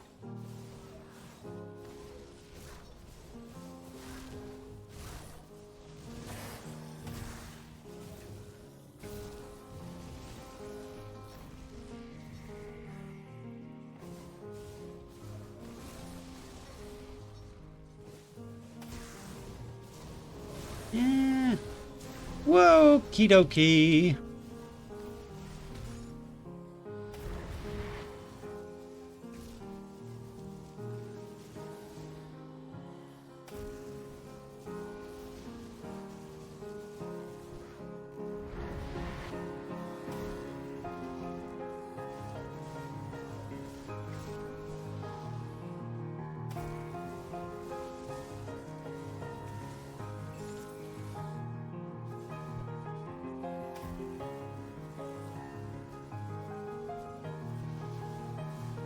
That was so terrible, I think you gave me cancer!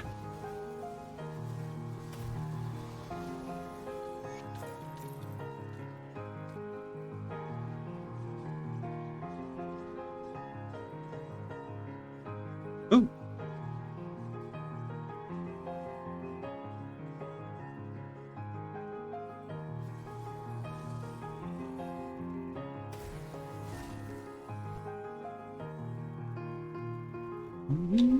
Oh my god, what the fuck?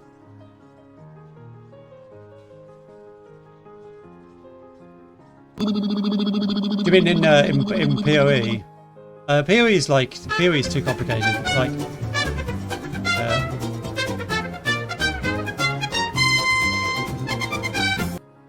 if I do go back to my, if I do go back to like builds that I played before, thankfully, usually they're ones that I've played a lot before. So either lightning tendrils or some sort of bleed marauder.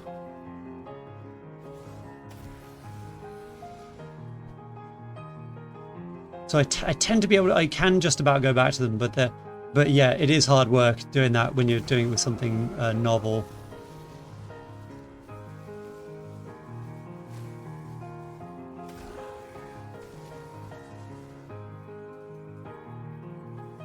Last Epoch. Oh, well, yeah. Last Epoch, I think my approach is going to be basically play one concept per season, play it as hard as I can, see if I can get on the hardcore leaderboard, and then like I think I should aim for like top 100 hardcore or whatever my my class is. And then just sort of like stop there.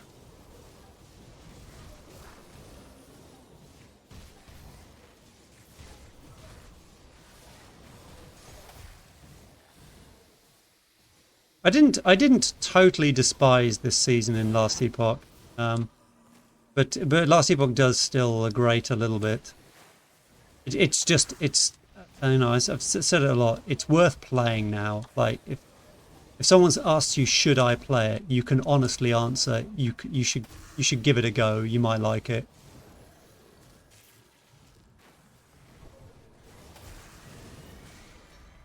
Like before this season, it's felt like, you know, you can say to someone, oh yeah, Last Epoch probably best if you give it a miss because it's unpolished as fuck. But now it's kind of like, it may still annoy you, but it's not just like soul-crushingly frustrating to play it.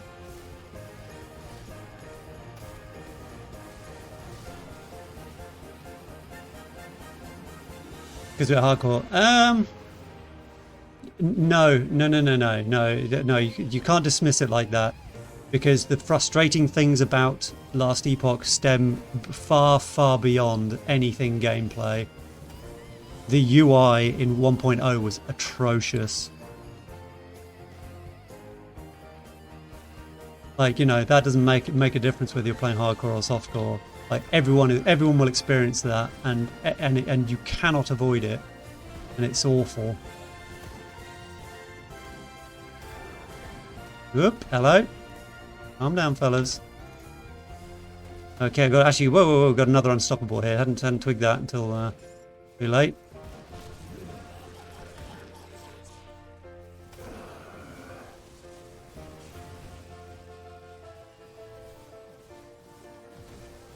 Jesus Christ, he packs a wallop, didn't he?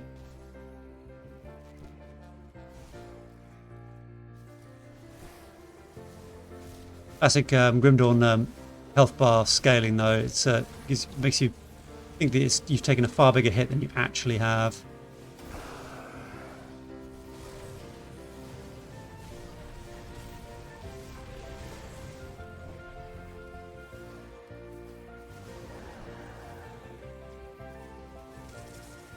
What? I'm gonna make the assumption that he's gone into the he's absolutely maxed out distortion as hard as he can. The likelihood of that not being the case is pretty low, even by his standards.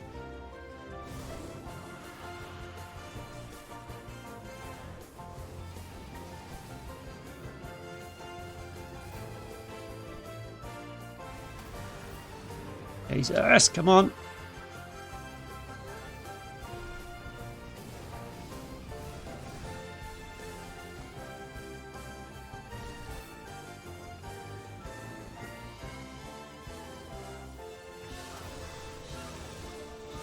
Oh, thank God for that. Yeah, I can freeze now.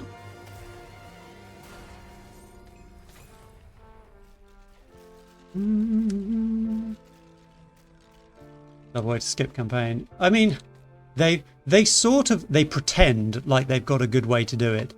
It's not a good way. It just isn't. Yeah, and I think the campaign is a little bit long as well. I'll go with that. Until this season, I absolutely hated the campaign. It felt less tortuous this season. I don't know whether that was because of the build I was playing or what. Maybe. But yeah, every season before this one, I've been miserable when playing the campaign.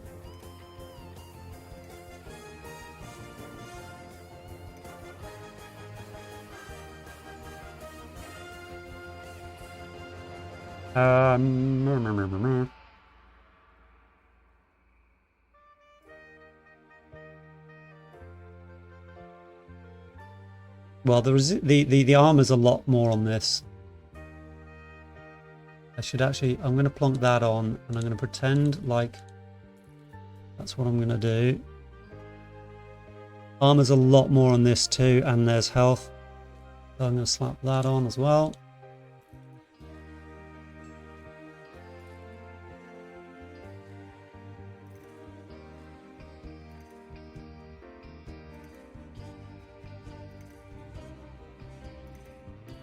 Penetrable of shadows. Well.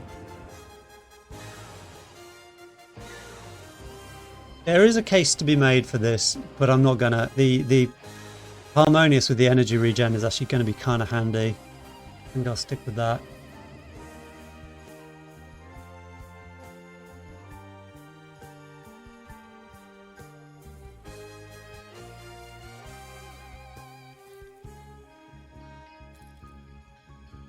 Ooh, what are you? Obsidian seal. It's a lot of early res. You could just play monos. Well, you know, it's good if you like the monos. I cannot imagine getting myself to the higher corruptions. It seems like so much to do. It seems like so far. You're gonna have to just grind it hard to get high up.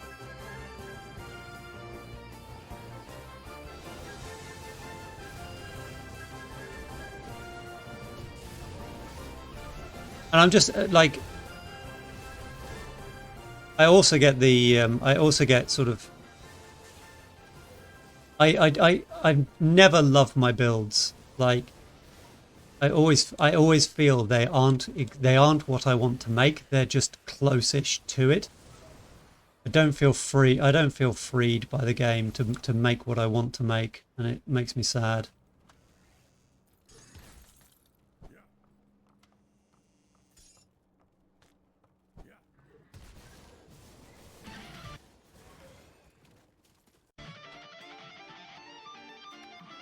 And correct the dude out in a second.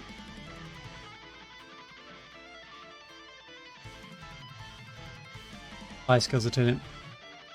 One of the things that blew my mind, and this was in the initial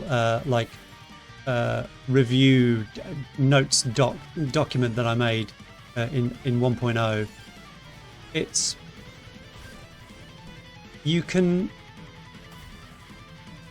What the heck was it? It was one of the aura things. It was the poison aura from the acolyte. And it was like, I want to have the aura, and I want to have it. I want to have it like active, and spect for, and I want the body swap thing, whatever the hell that's called, transplant. I want that on my skill bar, but not spect for it, and it means that the aura thing didn't work. And I was like, oh, so something passive that you don't need to do anything with can't be allowed to be passive.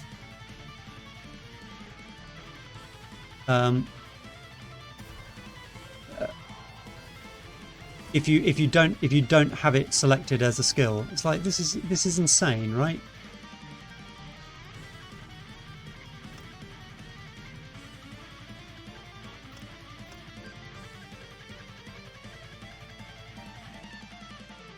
Yeah, right. Give me 1 second. I'm just gonna double check that. Okay, distortion. He has kept it. Okay, cool. Good. I'm not breaking any rules here.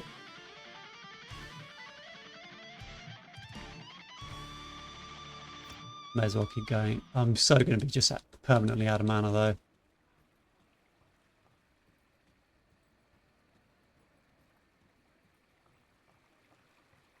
One more thing, Eugene, give me that.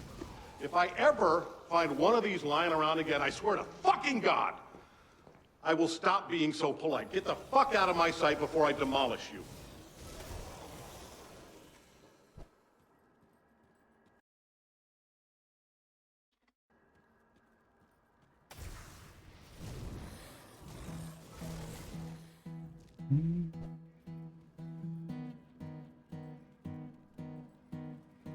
Yeah, that's what I thought. It did not work that way. Like it may have changed. This was in 1.0, so I don't know. But it blew my mind that was the case. I was like, what? It made me furiously angry.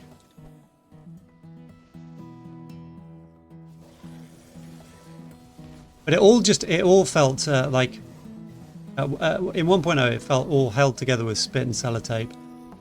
So it wouldn't have surprised me if that was a defect. Was the redeem with J.K. Simmons? That's the exclamation build one.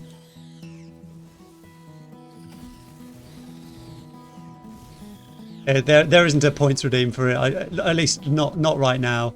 The great thing about that is that now that the tracking has been done for the little note music book that he's got has been done, I can put any text I like on that.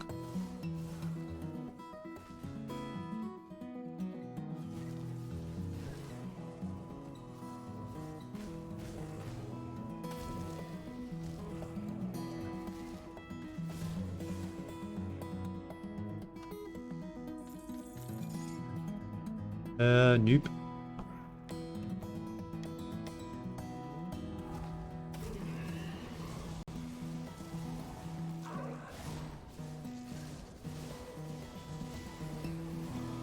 Ouch.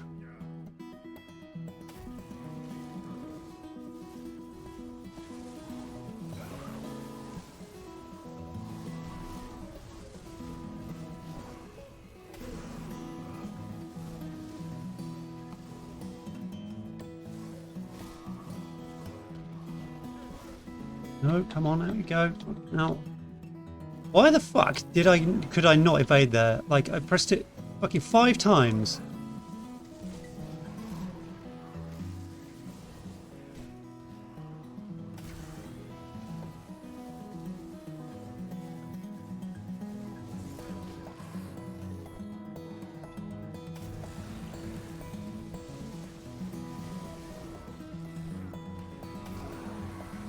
Was I stunned? Perhaps I was stunned, I don't know.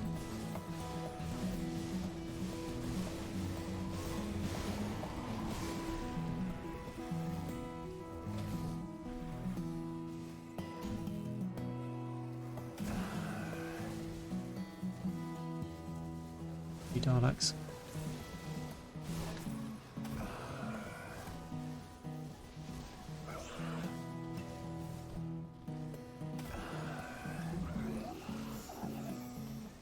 Into brain matter, sweet. Well, tainted brain matter already means that I can get myself, I can get my hands on a relic actually straight away. Probable that there aren't any great choices right now.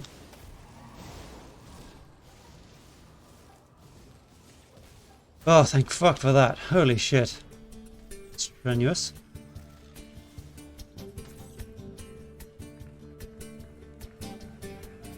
Buying Brian a drink. Well, I mean, this sounds like a good idea. A delicious cup of tea sounds nice.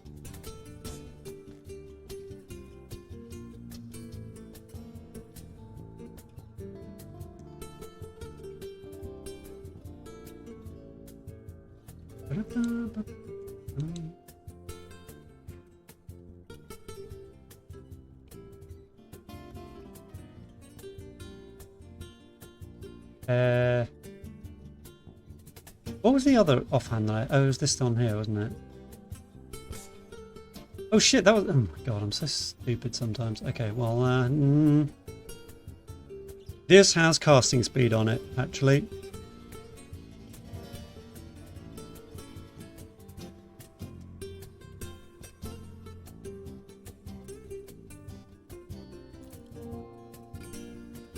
Oh yeah. Oh yeah. Pew pew pew pew. And points in Mavens as well. Nice. Frickin' super nice.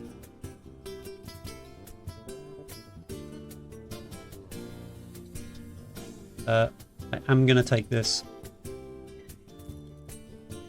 I know. Breaking the rule.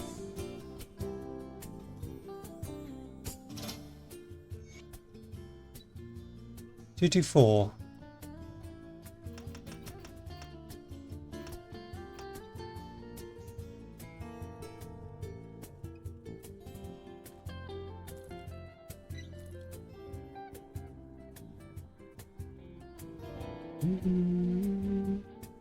It's World Brian Day today. All praise all Brians.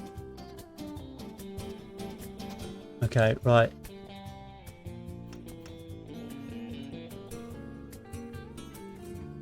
Distortion is maxed.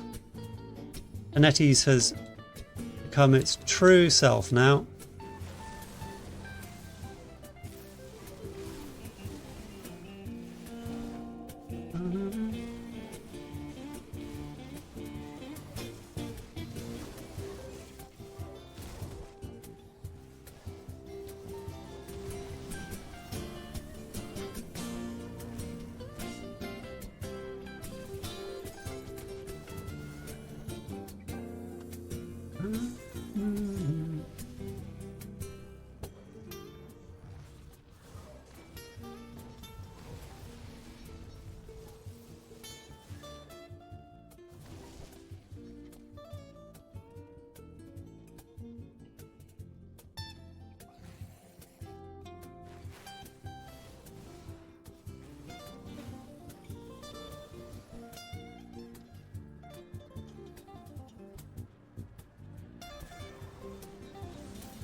What the hell?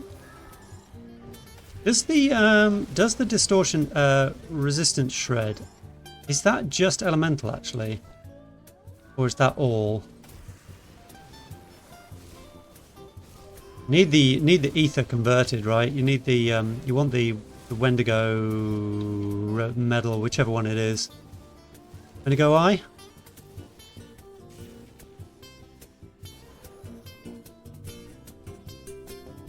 It's all. Okay, it's all. Ooh. The pinky and the brain. Pinky and the brain.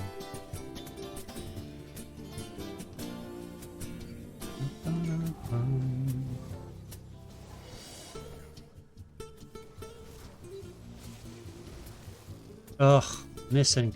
Do you know what? Maybe maybe getting those points into inner focus is a sensible play here.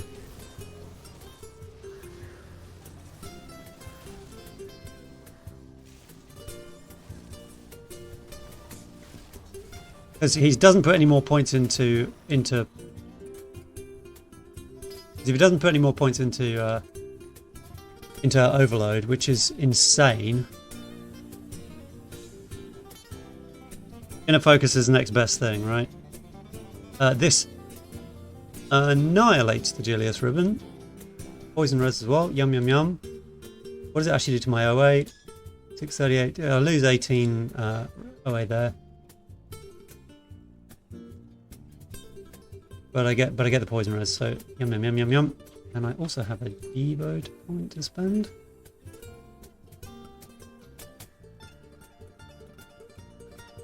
So I can go into Tootle. I can go into Will. Will unlock Elemental Storm actually.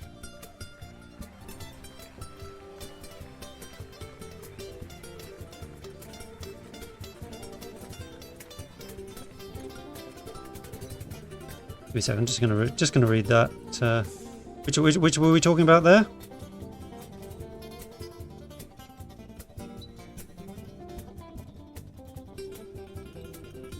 It does go away. Yeah. Okay. Right. So it wasn't a mistake. Then that's what they actually they've stuck with. You see, that's just crazy to me.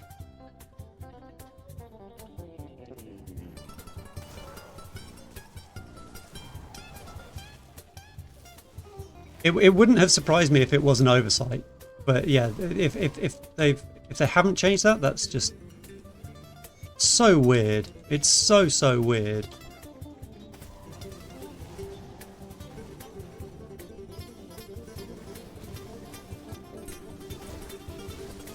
And this is like that's it in a nutshell. It's just like they will not let you play the game. They do not want you to play it the way that you don't want to play it. And the problem with it is like when you have these games, you need to omit a certain amount of emerging properties from it, or it's too basic. And they've just gone. They've clearly gone. No, we're absolutely fine with it being restricted and making it like removing an emerging property. And it's like, this is stupid, guys. This is fucking stupid. Because the one of the core things about replayability for these games is the diversification of builds. That's why people play these games frickin' forever. It ain't for the campaign.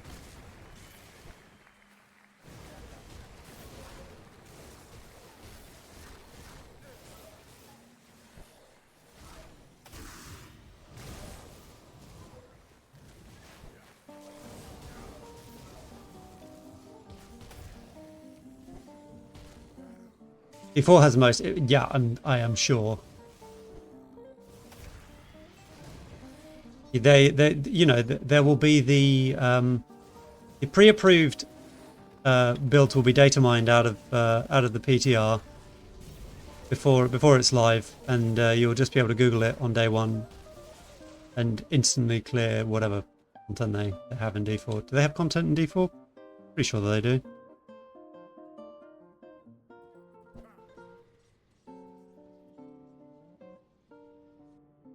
Yeah, like D3 is kind of like that, and D3 does it in a different but equally egregious way, where it just says, here is a set.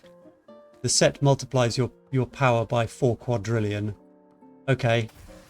There are no other options. You just pick one of the sets.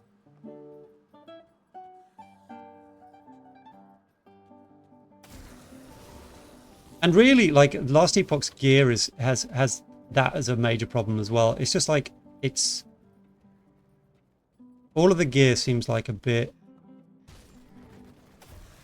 one-dimensional and restricted. I just yeah, like it just, even like thinking about it now is annoying me, because it could be a great game. I think it's just they need to pull their fucking heads out their arseholes. and remind themselves what things about these sorts of games are good, and try and lean into those things rather than just, I don't know, doing whatever the fuck it is they're doing.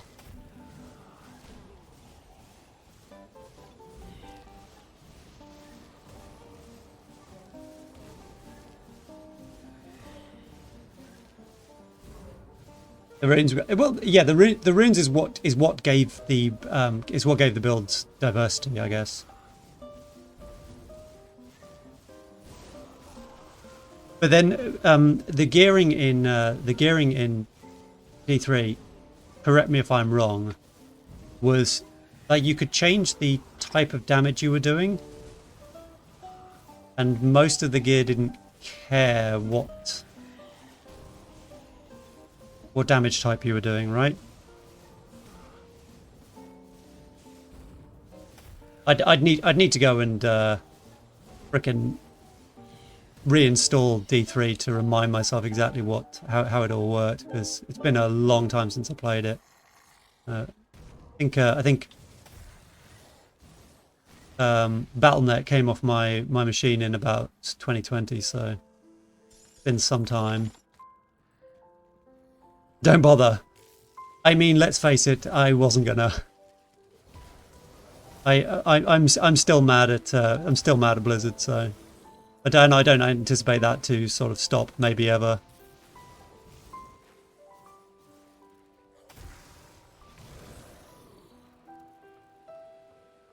E3 co-op confirmed. I am 90% sure that's not what I said. How many? Neither of us want this old. I mean, I want it less.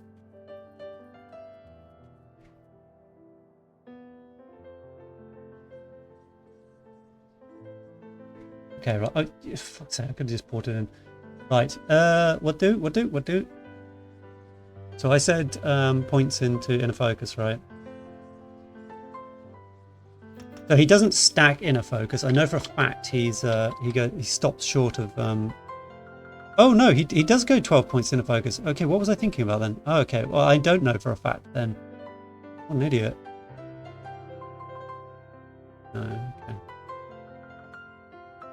Oh, this is so just fucking backwards ass bullshit. Right, everything's gonna be fine. Right, Death Totem.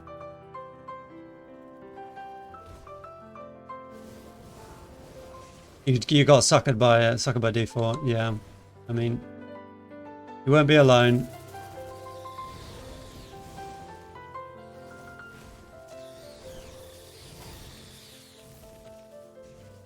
The thing is, right?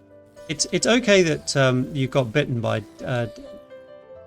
Activision and D4. The main question is, have you learnt your lesson? Did you learn your lesson, or did you get the DLC as soon as it came out as well?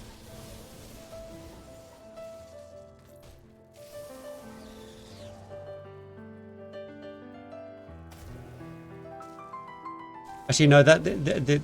It doesn't matter whether you got it as soon as it came out. Did you get it at all?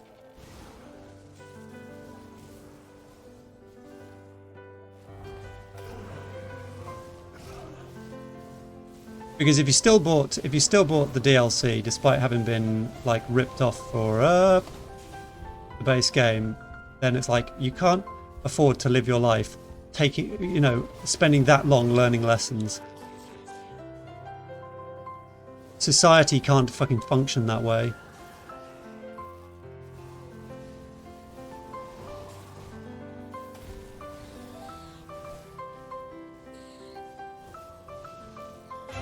Oh shit! Right in the middle of the fucking Death Totem, you frickin' jerk.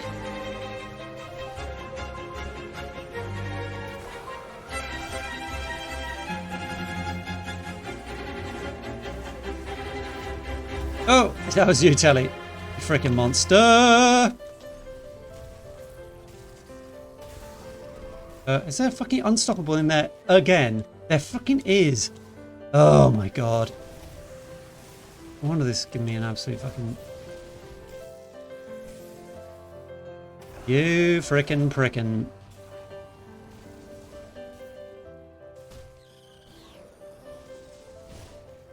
Oh, I desperately need some stun res as well. This is getting frickin' painful.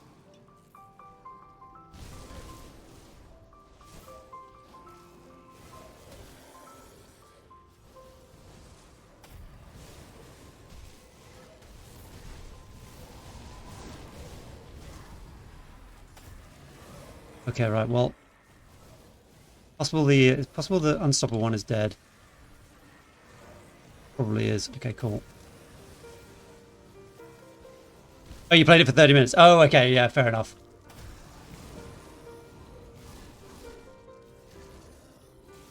You hated Diablo 4 that much, huh?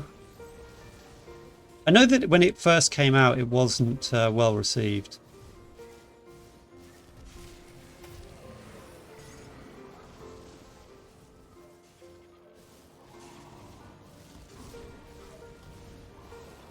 Oh my god, I stopped freaking looking at my health bar then. This is, I'm asking for trouble here. You didn't get the DLC? Yeah, okay.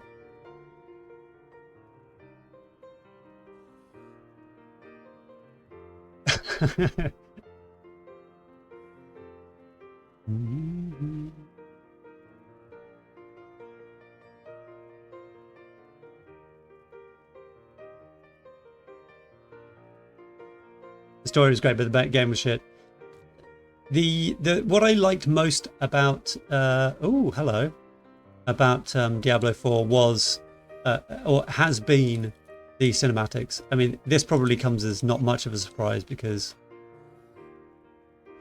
Blizzard cinematics do tend to be reasonably good.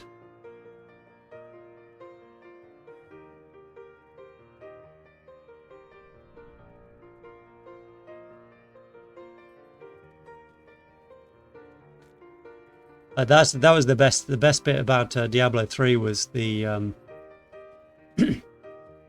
Imperius versus Diablo.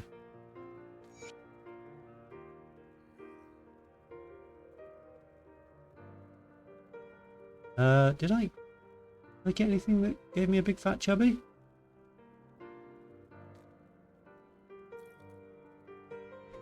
Oh, whoa, whoa, whoa, whoa.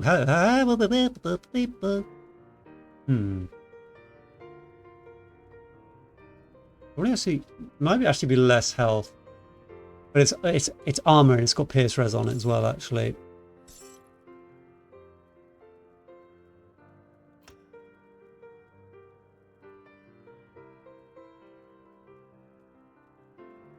Last Epoch has 36 builds across 15 classes. What?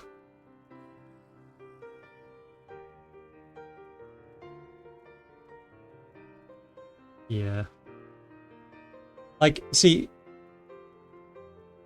is it just me, or does that not sound like a colossal failure? And I said this before. I think that possibly the reason why it's happened is because they've wanted to keep control over it, and it's like that's you need to let go. You just need to let go. Allow for more, and don't even try and apply your brains to it as a developer. Like, let the hive mind figure it out, and if there's a horrendously broken interaction, then fix that. But it looks like they've just gone, we're going to remove the number of possible interactions so that breakages don't happen. And it's like, okay, well, you've made your game dull then. You've made it fucking monochrome.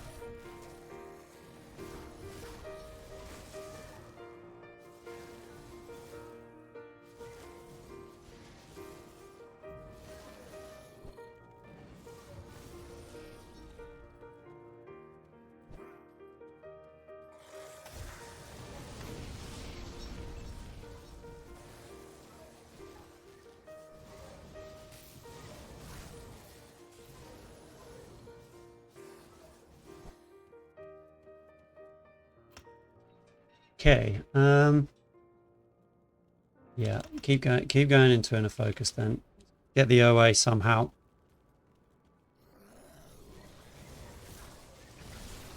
Is there a crit modifier to Panetti's actually? Either?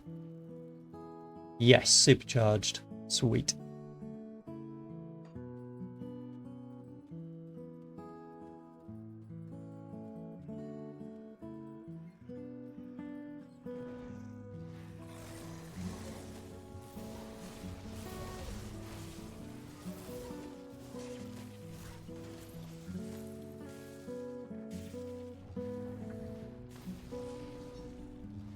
You think that's a big underestimate, do you? Okay.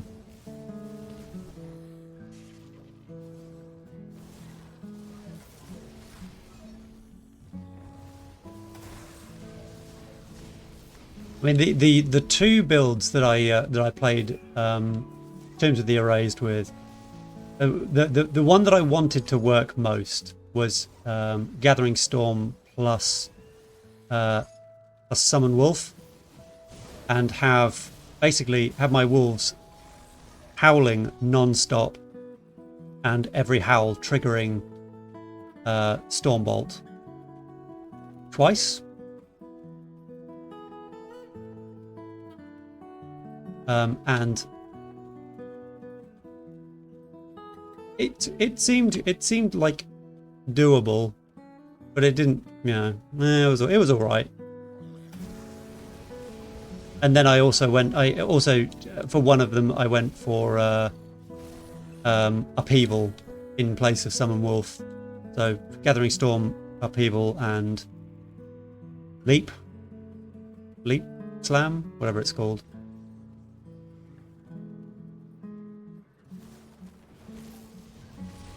Because that was in my head. I was like, I want it to be as close as possible to Blade of the Tribes from Diablo 3. The Barbarian Leap Quake. And in some ways it kind of is. It's definitely not as good a show as the D3 Barbarian. Everything that hits me hurts. I don't like it. Do you know what? Maybe, Maggie, maybe go and put some freaking components on, you idiot. Like I'm literally playing this as built. No components, no augments, no nothing. Just put your gear on and go and die.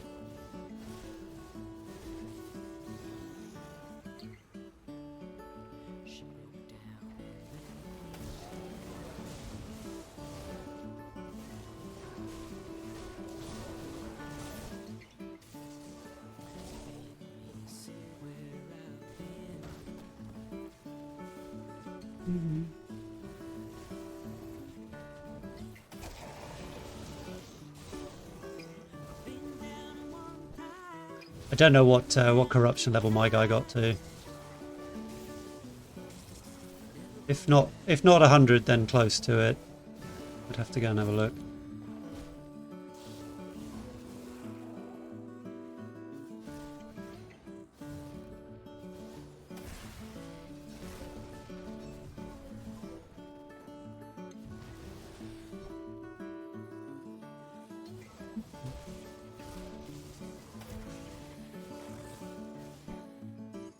Why am I going this way, huh?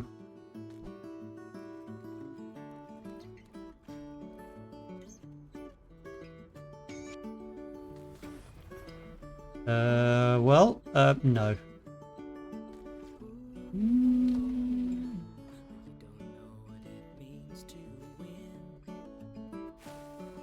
Fuck you, you little turd.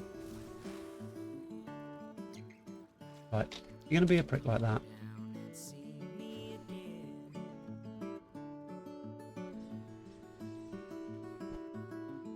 May as well go and hand in the quests, get my components.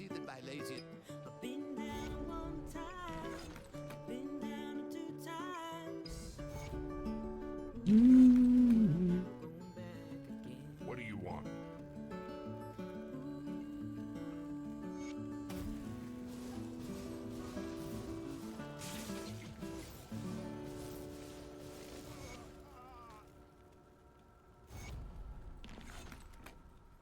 What's with all the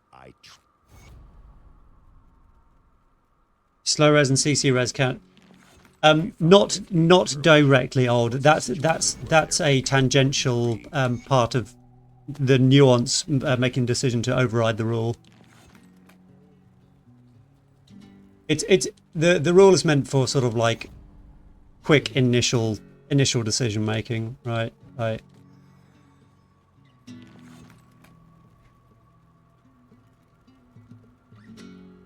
So like right now, because my stun res is pretty horrible, I should be sort of selecting for stun res. It would make my life a lot easier if I did. So I would happily sort of pass up resistances for stun res.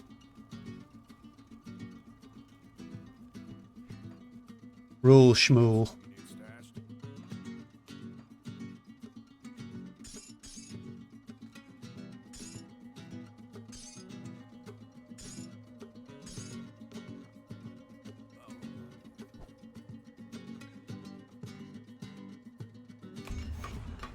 Ching.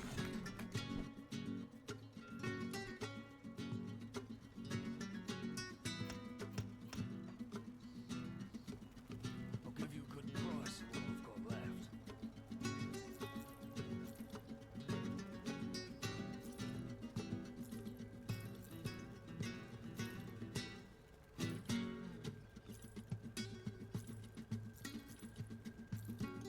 Actually, what's my ether res? 59%. Hey, that's loads. Loads and loads and loads.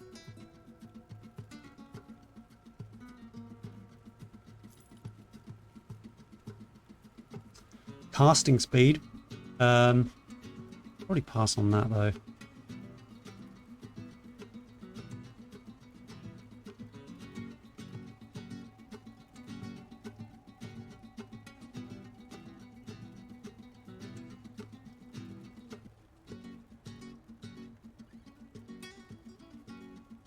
Ooh.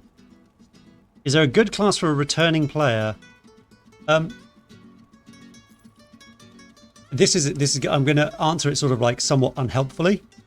There are if you played this game a long time ago, where there once were classes that didn't work particularly well together, that's no longer true. So if you're talking about like, oh, last time I played was 2017. And I know that there are some gotcha classes out there. Like basically, it's not quite as bad as it once was. I'd still say that maybe Apostate and Defiler are probably the toughest ones to sort of get wrangled. But if you avoid those two, so Apostate is Inquisitor Necromancer and Defiler is Demolitionist Necromancer. If you avoid those two, you should be fine.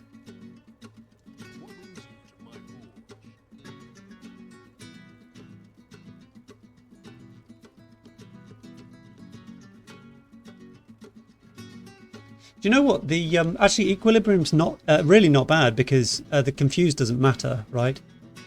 It's the minor downside is that the Eliraz is also not that good, so it's like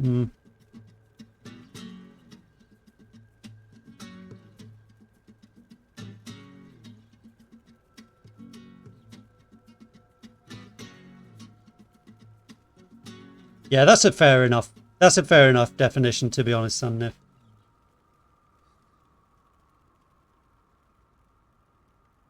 I think as long as they feel like different,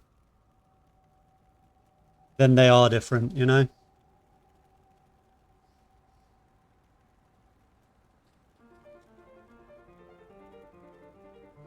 Grim Dawn and Last Epoch seem on par. I'd be extremely surprised if that's the case. Bring me back any blueprints you find. Save storage, no questions asked. Certainly doesn't feel that way to me. But I'm probably I've made far less effort to get a broad sense of what's out there in Last Epoch. Put it to good use.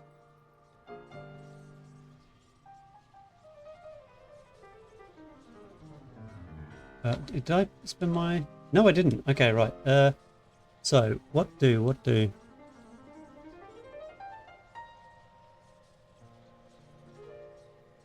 I think I'm going to go for...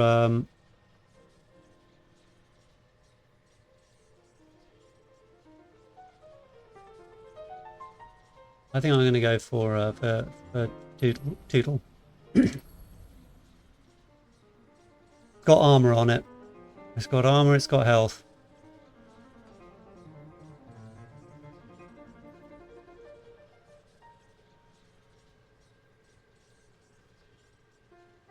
Dawn felt complicated.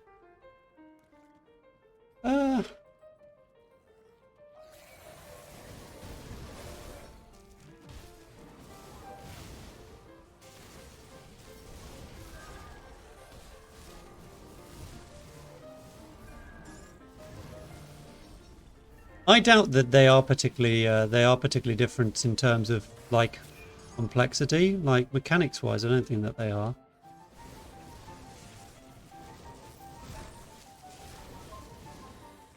But I think that Grim Dawn has a slight problem, and like old you're saying the builds feel more or less the same. You know, acid grenade or fizz grenade feels the same as fire grenade or cold grenade or whatever. Like Path of Exile sort of gets past this by adding those fundamental baked in differences between the elements. You know, with shock and freeze and bleed or poison, or what's the other one? Ignite. And it feels like that's how you make things feel different.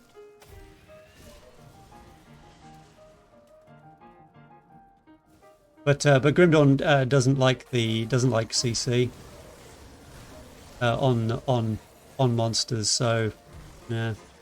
Sadly, it doesn't do that.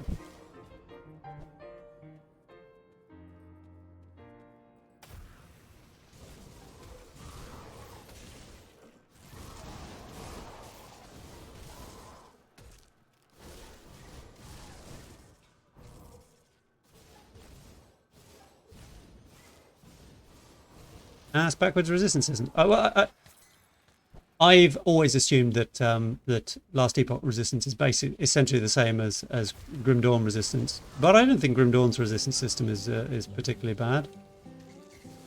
Is it? Why is it? It seems reasonably straightforward to me.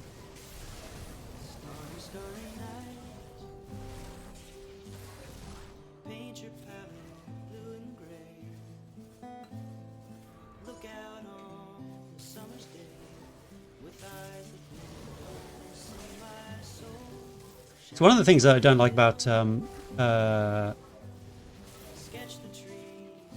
what's it called? PoE's armor. Like it doesn't have the same slot mechanics as Grim Dawn. But I suppose that it's sort of fair enough that it works this way if the uniques interactions can be super strong all the way into the end game, even for low level items. Like maybe you're better off having an aggregated defense value and then calculate physical hit damage based on that, rather than Grim Dawn's slightly more granular approach. Because the granular approach works when the gear can scale, whereas in Path of Exile that's not the case. You just end up with the unique. It might have one armor on it, like, but it can still be end game viable.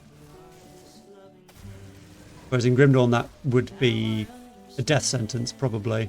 You go fight Ravager with no armor on your hands. It's like, well, sooner or later he's gonna hit you. Although saying that, Hamill made his low cast set. We can't remember what class it was. Was it a warlord? Maybe it was, probably.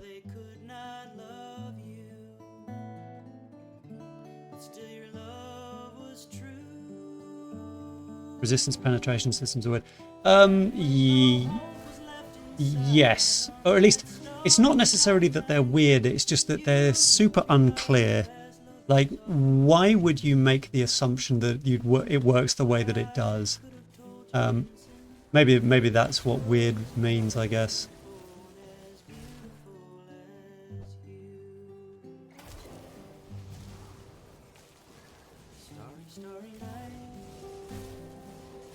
Yeah, having some things that stack and some things that don't, but not telling you how to distinguish between the two, like really obviously, is kind of cruel. Because it's just a gotcha in the game, and it's like, well, this is just mean. Why would you do this to anyone?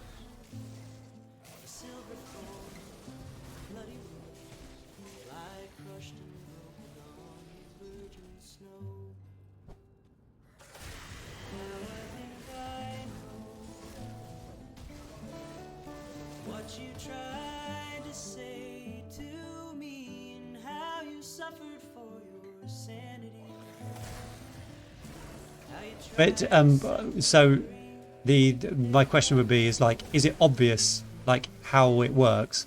From what I remember, basically, there's the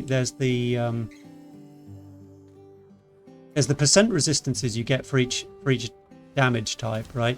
But then you get armor, and armor works at 100% on physical damage, and then at 70% on non-physical damage.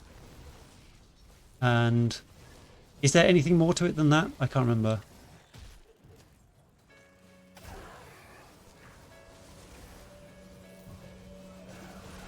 Dodge-based builds are not viable. I mean, I hate the concept of like pure dodge/evasion, like in general, because it always feels like, you know, your dodge chance can be 99% and you have no armor and no life, and it's like, well, that just means that 1% of the time you're gonna die.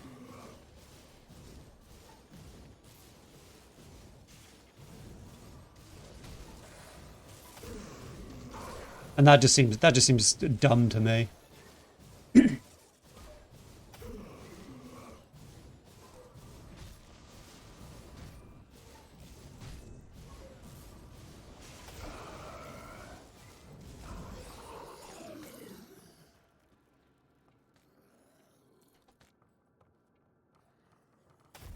Are there any like actual early MIs that will actually? Oh, hang on! Whoa! Wait a minute! Hagra's arm is a thing. Is that a Panetti's item? It frickin' is, isn't it?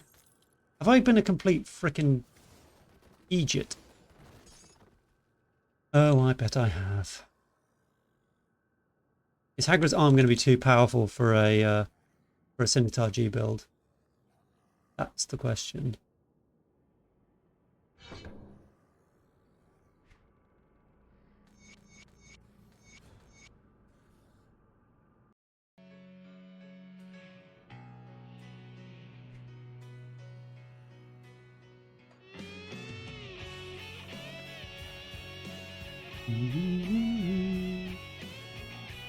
Dodge completely negates the damage. Block reduces the damage by a set amount. Armor reduces physical damage by X%, and yeah, that's yeah.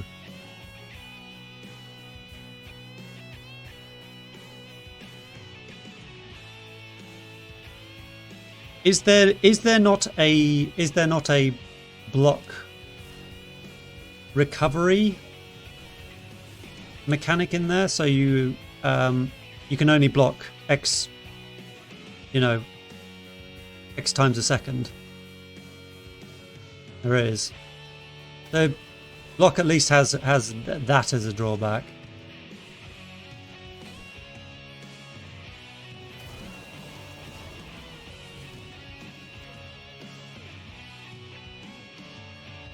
You can reduce it. Can you reduce it to 0 though? It's like as soon as you can get block down to 0, then block as a concept. If you can get block down to 0 and block chance up to something high, then blocks will always become good, right?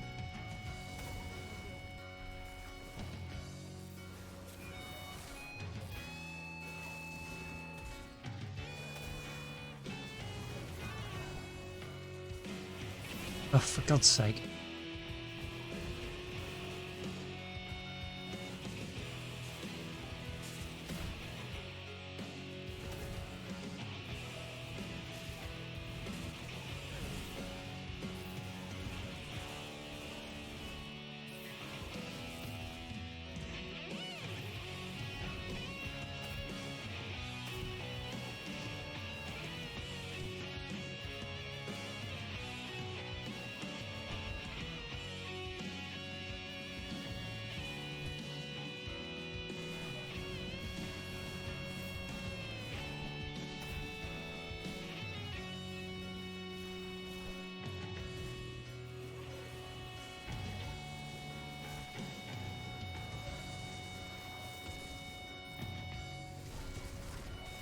Come on.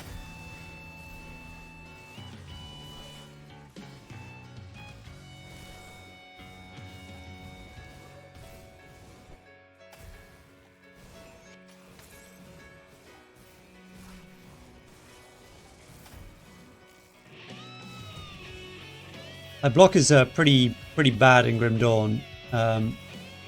However, especially in the season, you can. Oh well, it didn't drop. Lame. You can do some pretty filthy things with it.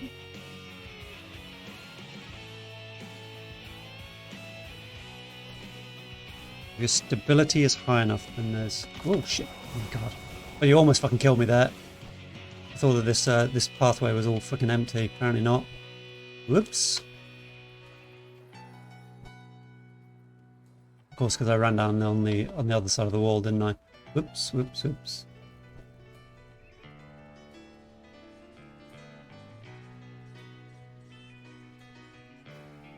If your stability is high enough, then there's no recharge time on your block. The fuck is stability?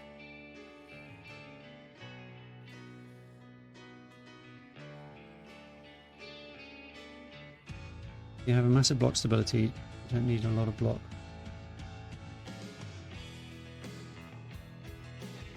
Right. Okay. Yeah. As soon as it becomes 100% of the time, so like, it's you have no cooldown and you're guaranteed to block. Then yeah, it always feels like it's gonna get pretty sick.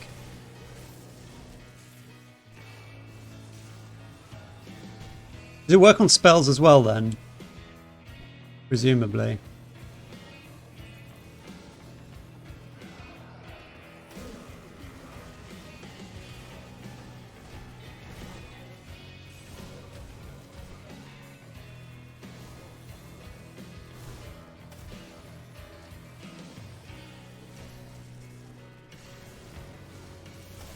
As you know, yeah. Yeah, that sounds like it's going to be pretty gross then.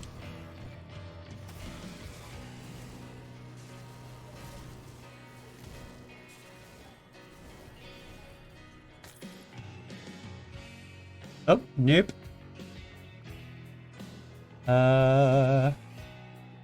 Well.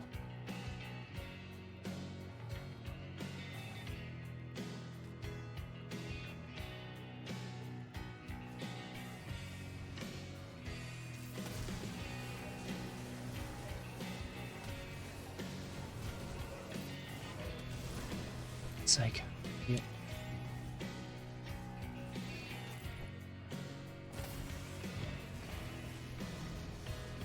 So no, okay, right, fair enough.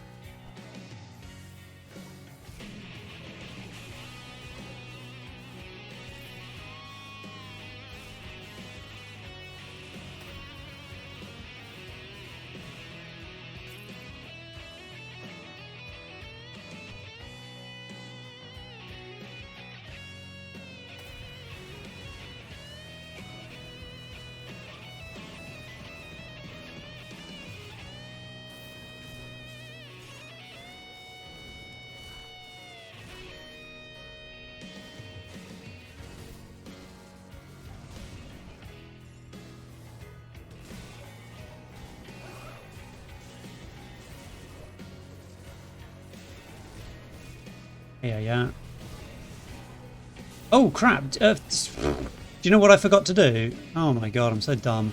I was meant to, when I went back to town, I was meant to get frickin' components sorted out. And I did my skills and then I went straight back in. Oh, you absolute wally. Right, hang on. Hang the fudge on. Hang the fudge on. I want to get my sweet thingy. A camera on for 7 hours. Work meeting. That's what we're calling your OnlyFans now, is it?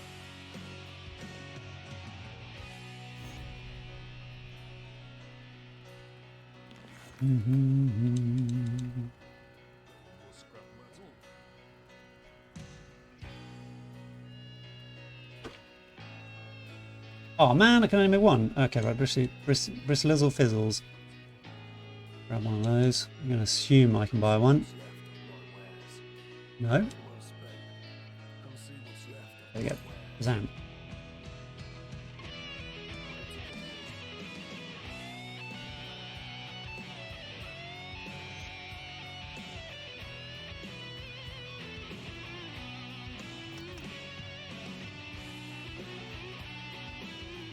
More armor. It does have more resistance on it, so I lose a tiny bit of stun res, which I do not like.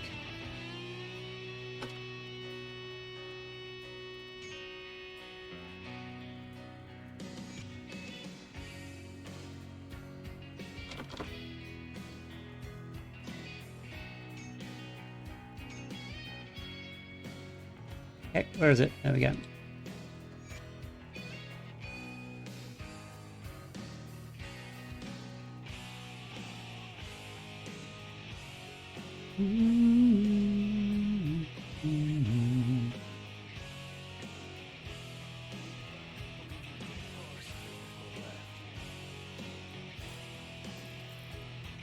Nibiru, I'm not paying you to not feel anything about what you're doing. I want you to be miserable while I watch.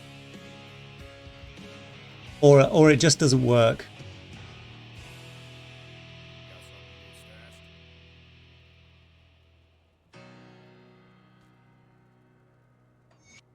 Okay. I don't need ward stones. I need frickin' health, and I need pierce res, I guess.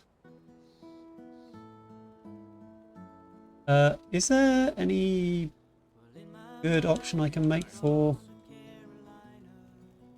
weapon augments? Weapon components, sorry.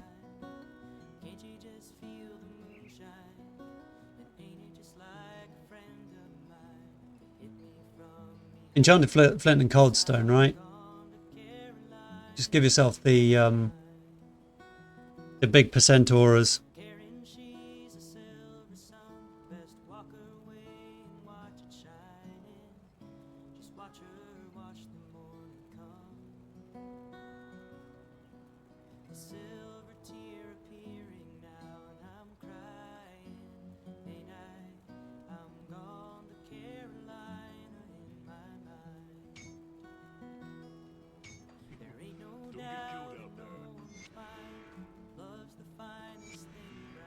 There we go. Shits and grins. Do get one of each. Anti-venom salve would be nice as well.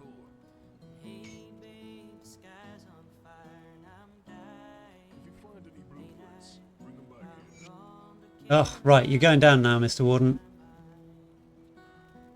What am I doing? I shouldn't have put that on the helmet.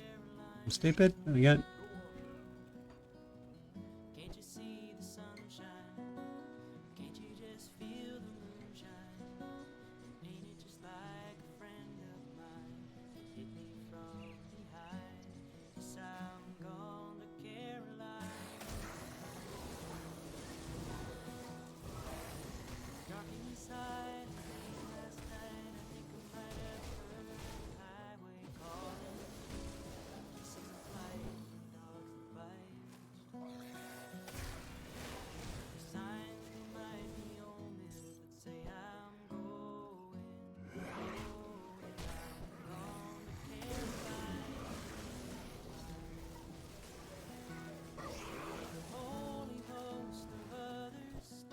Come on.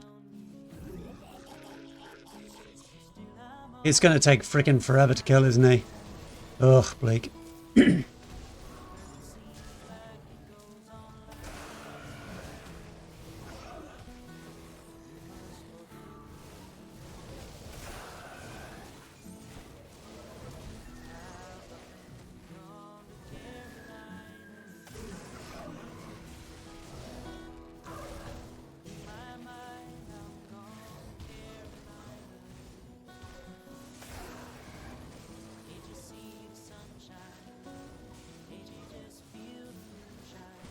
Oh my god.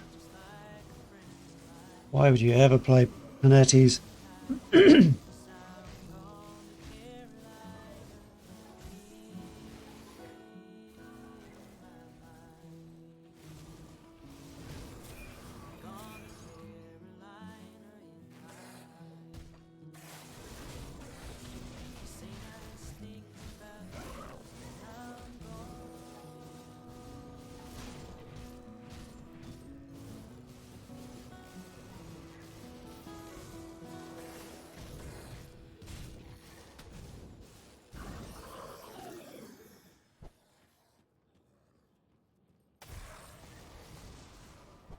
Whether I like doing it this way around actually or not.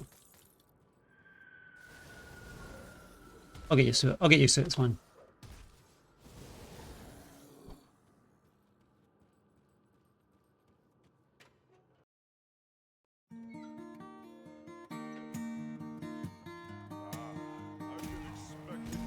He's freezable as well. Wait, what? No way. Oh, I didn't know that.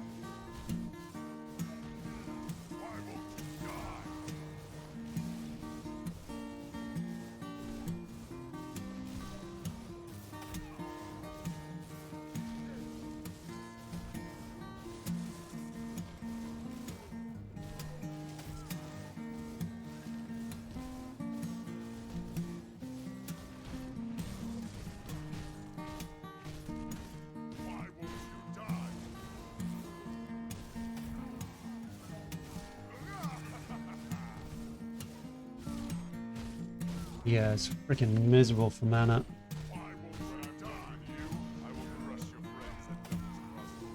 Can he be frozen in phase 2 though? That is a question.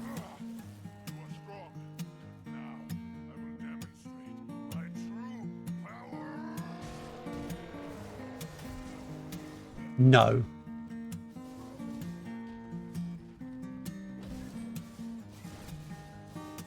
Or it missed him. No.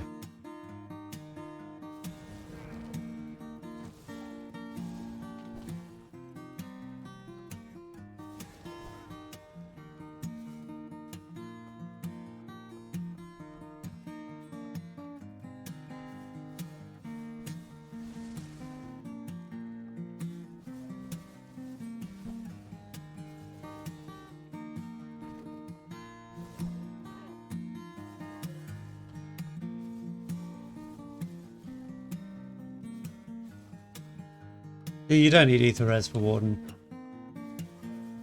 Don't get hit.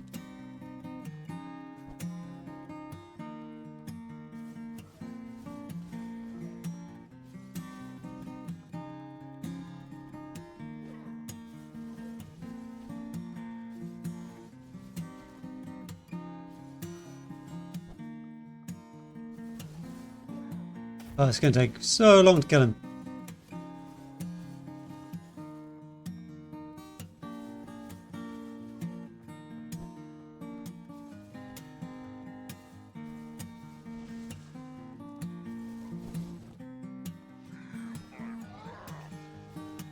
Yep.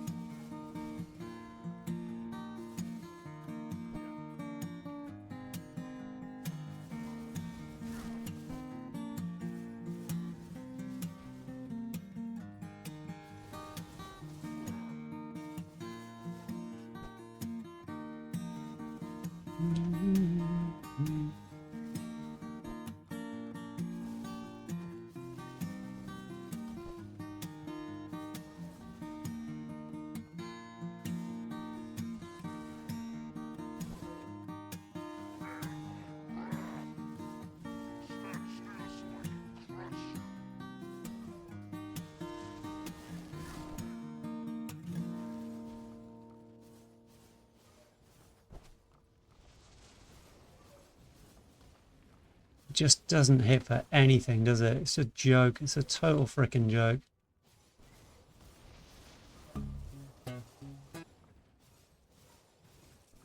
Why are you like this, YouTube? Suck so hard.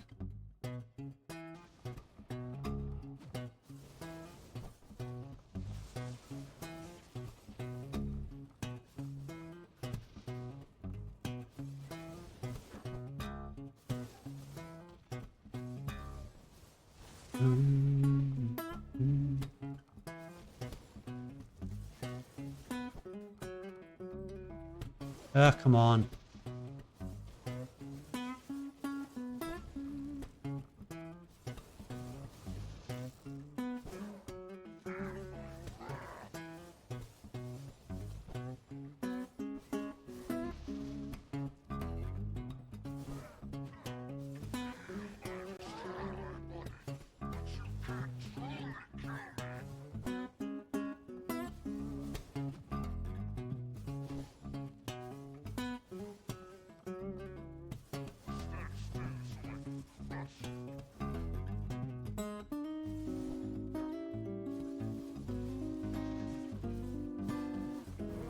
Oh my god, he hit me.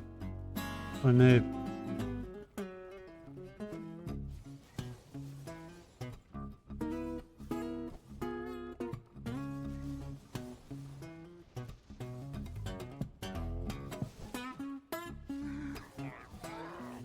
Feel my wrath.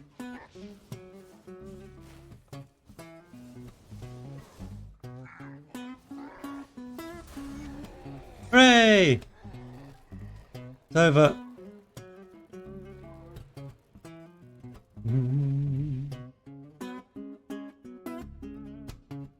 Attack speed to Iskandras. Well, no thank you. Nope, nope, nope, nope. Ooh, hello.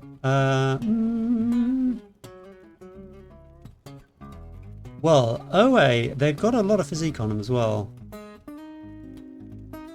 No Mavens though. Mavens is so freaking good.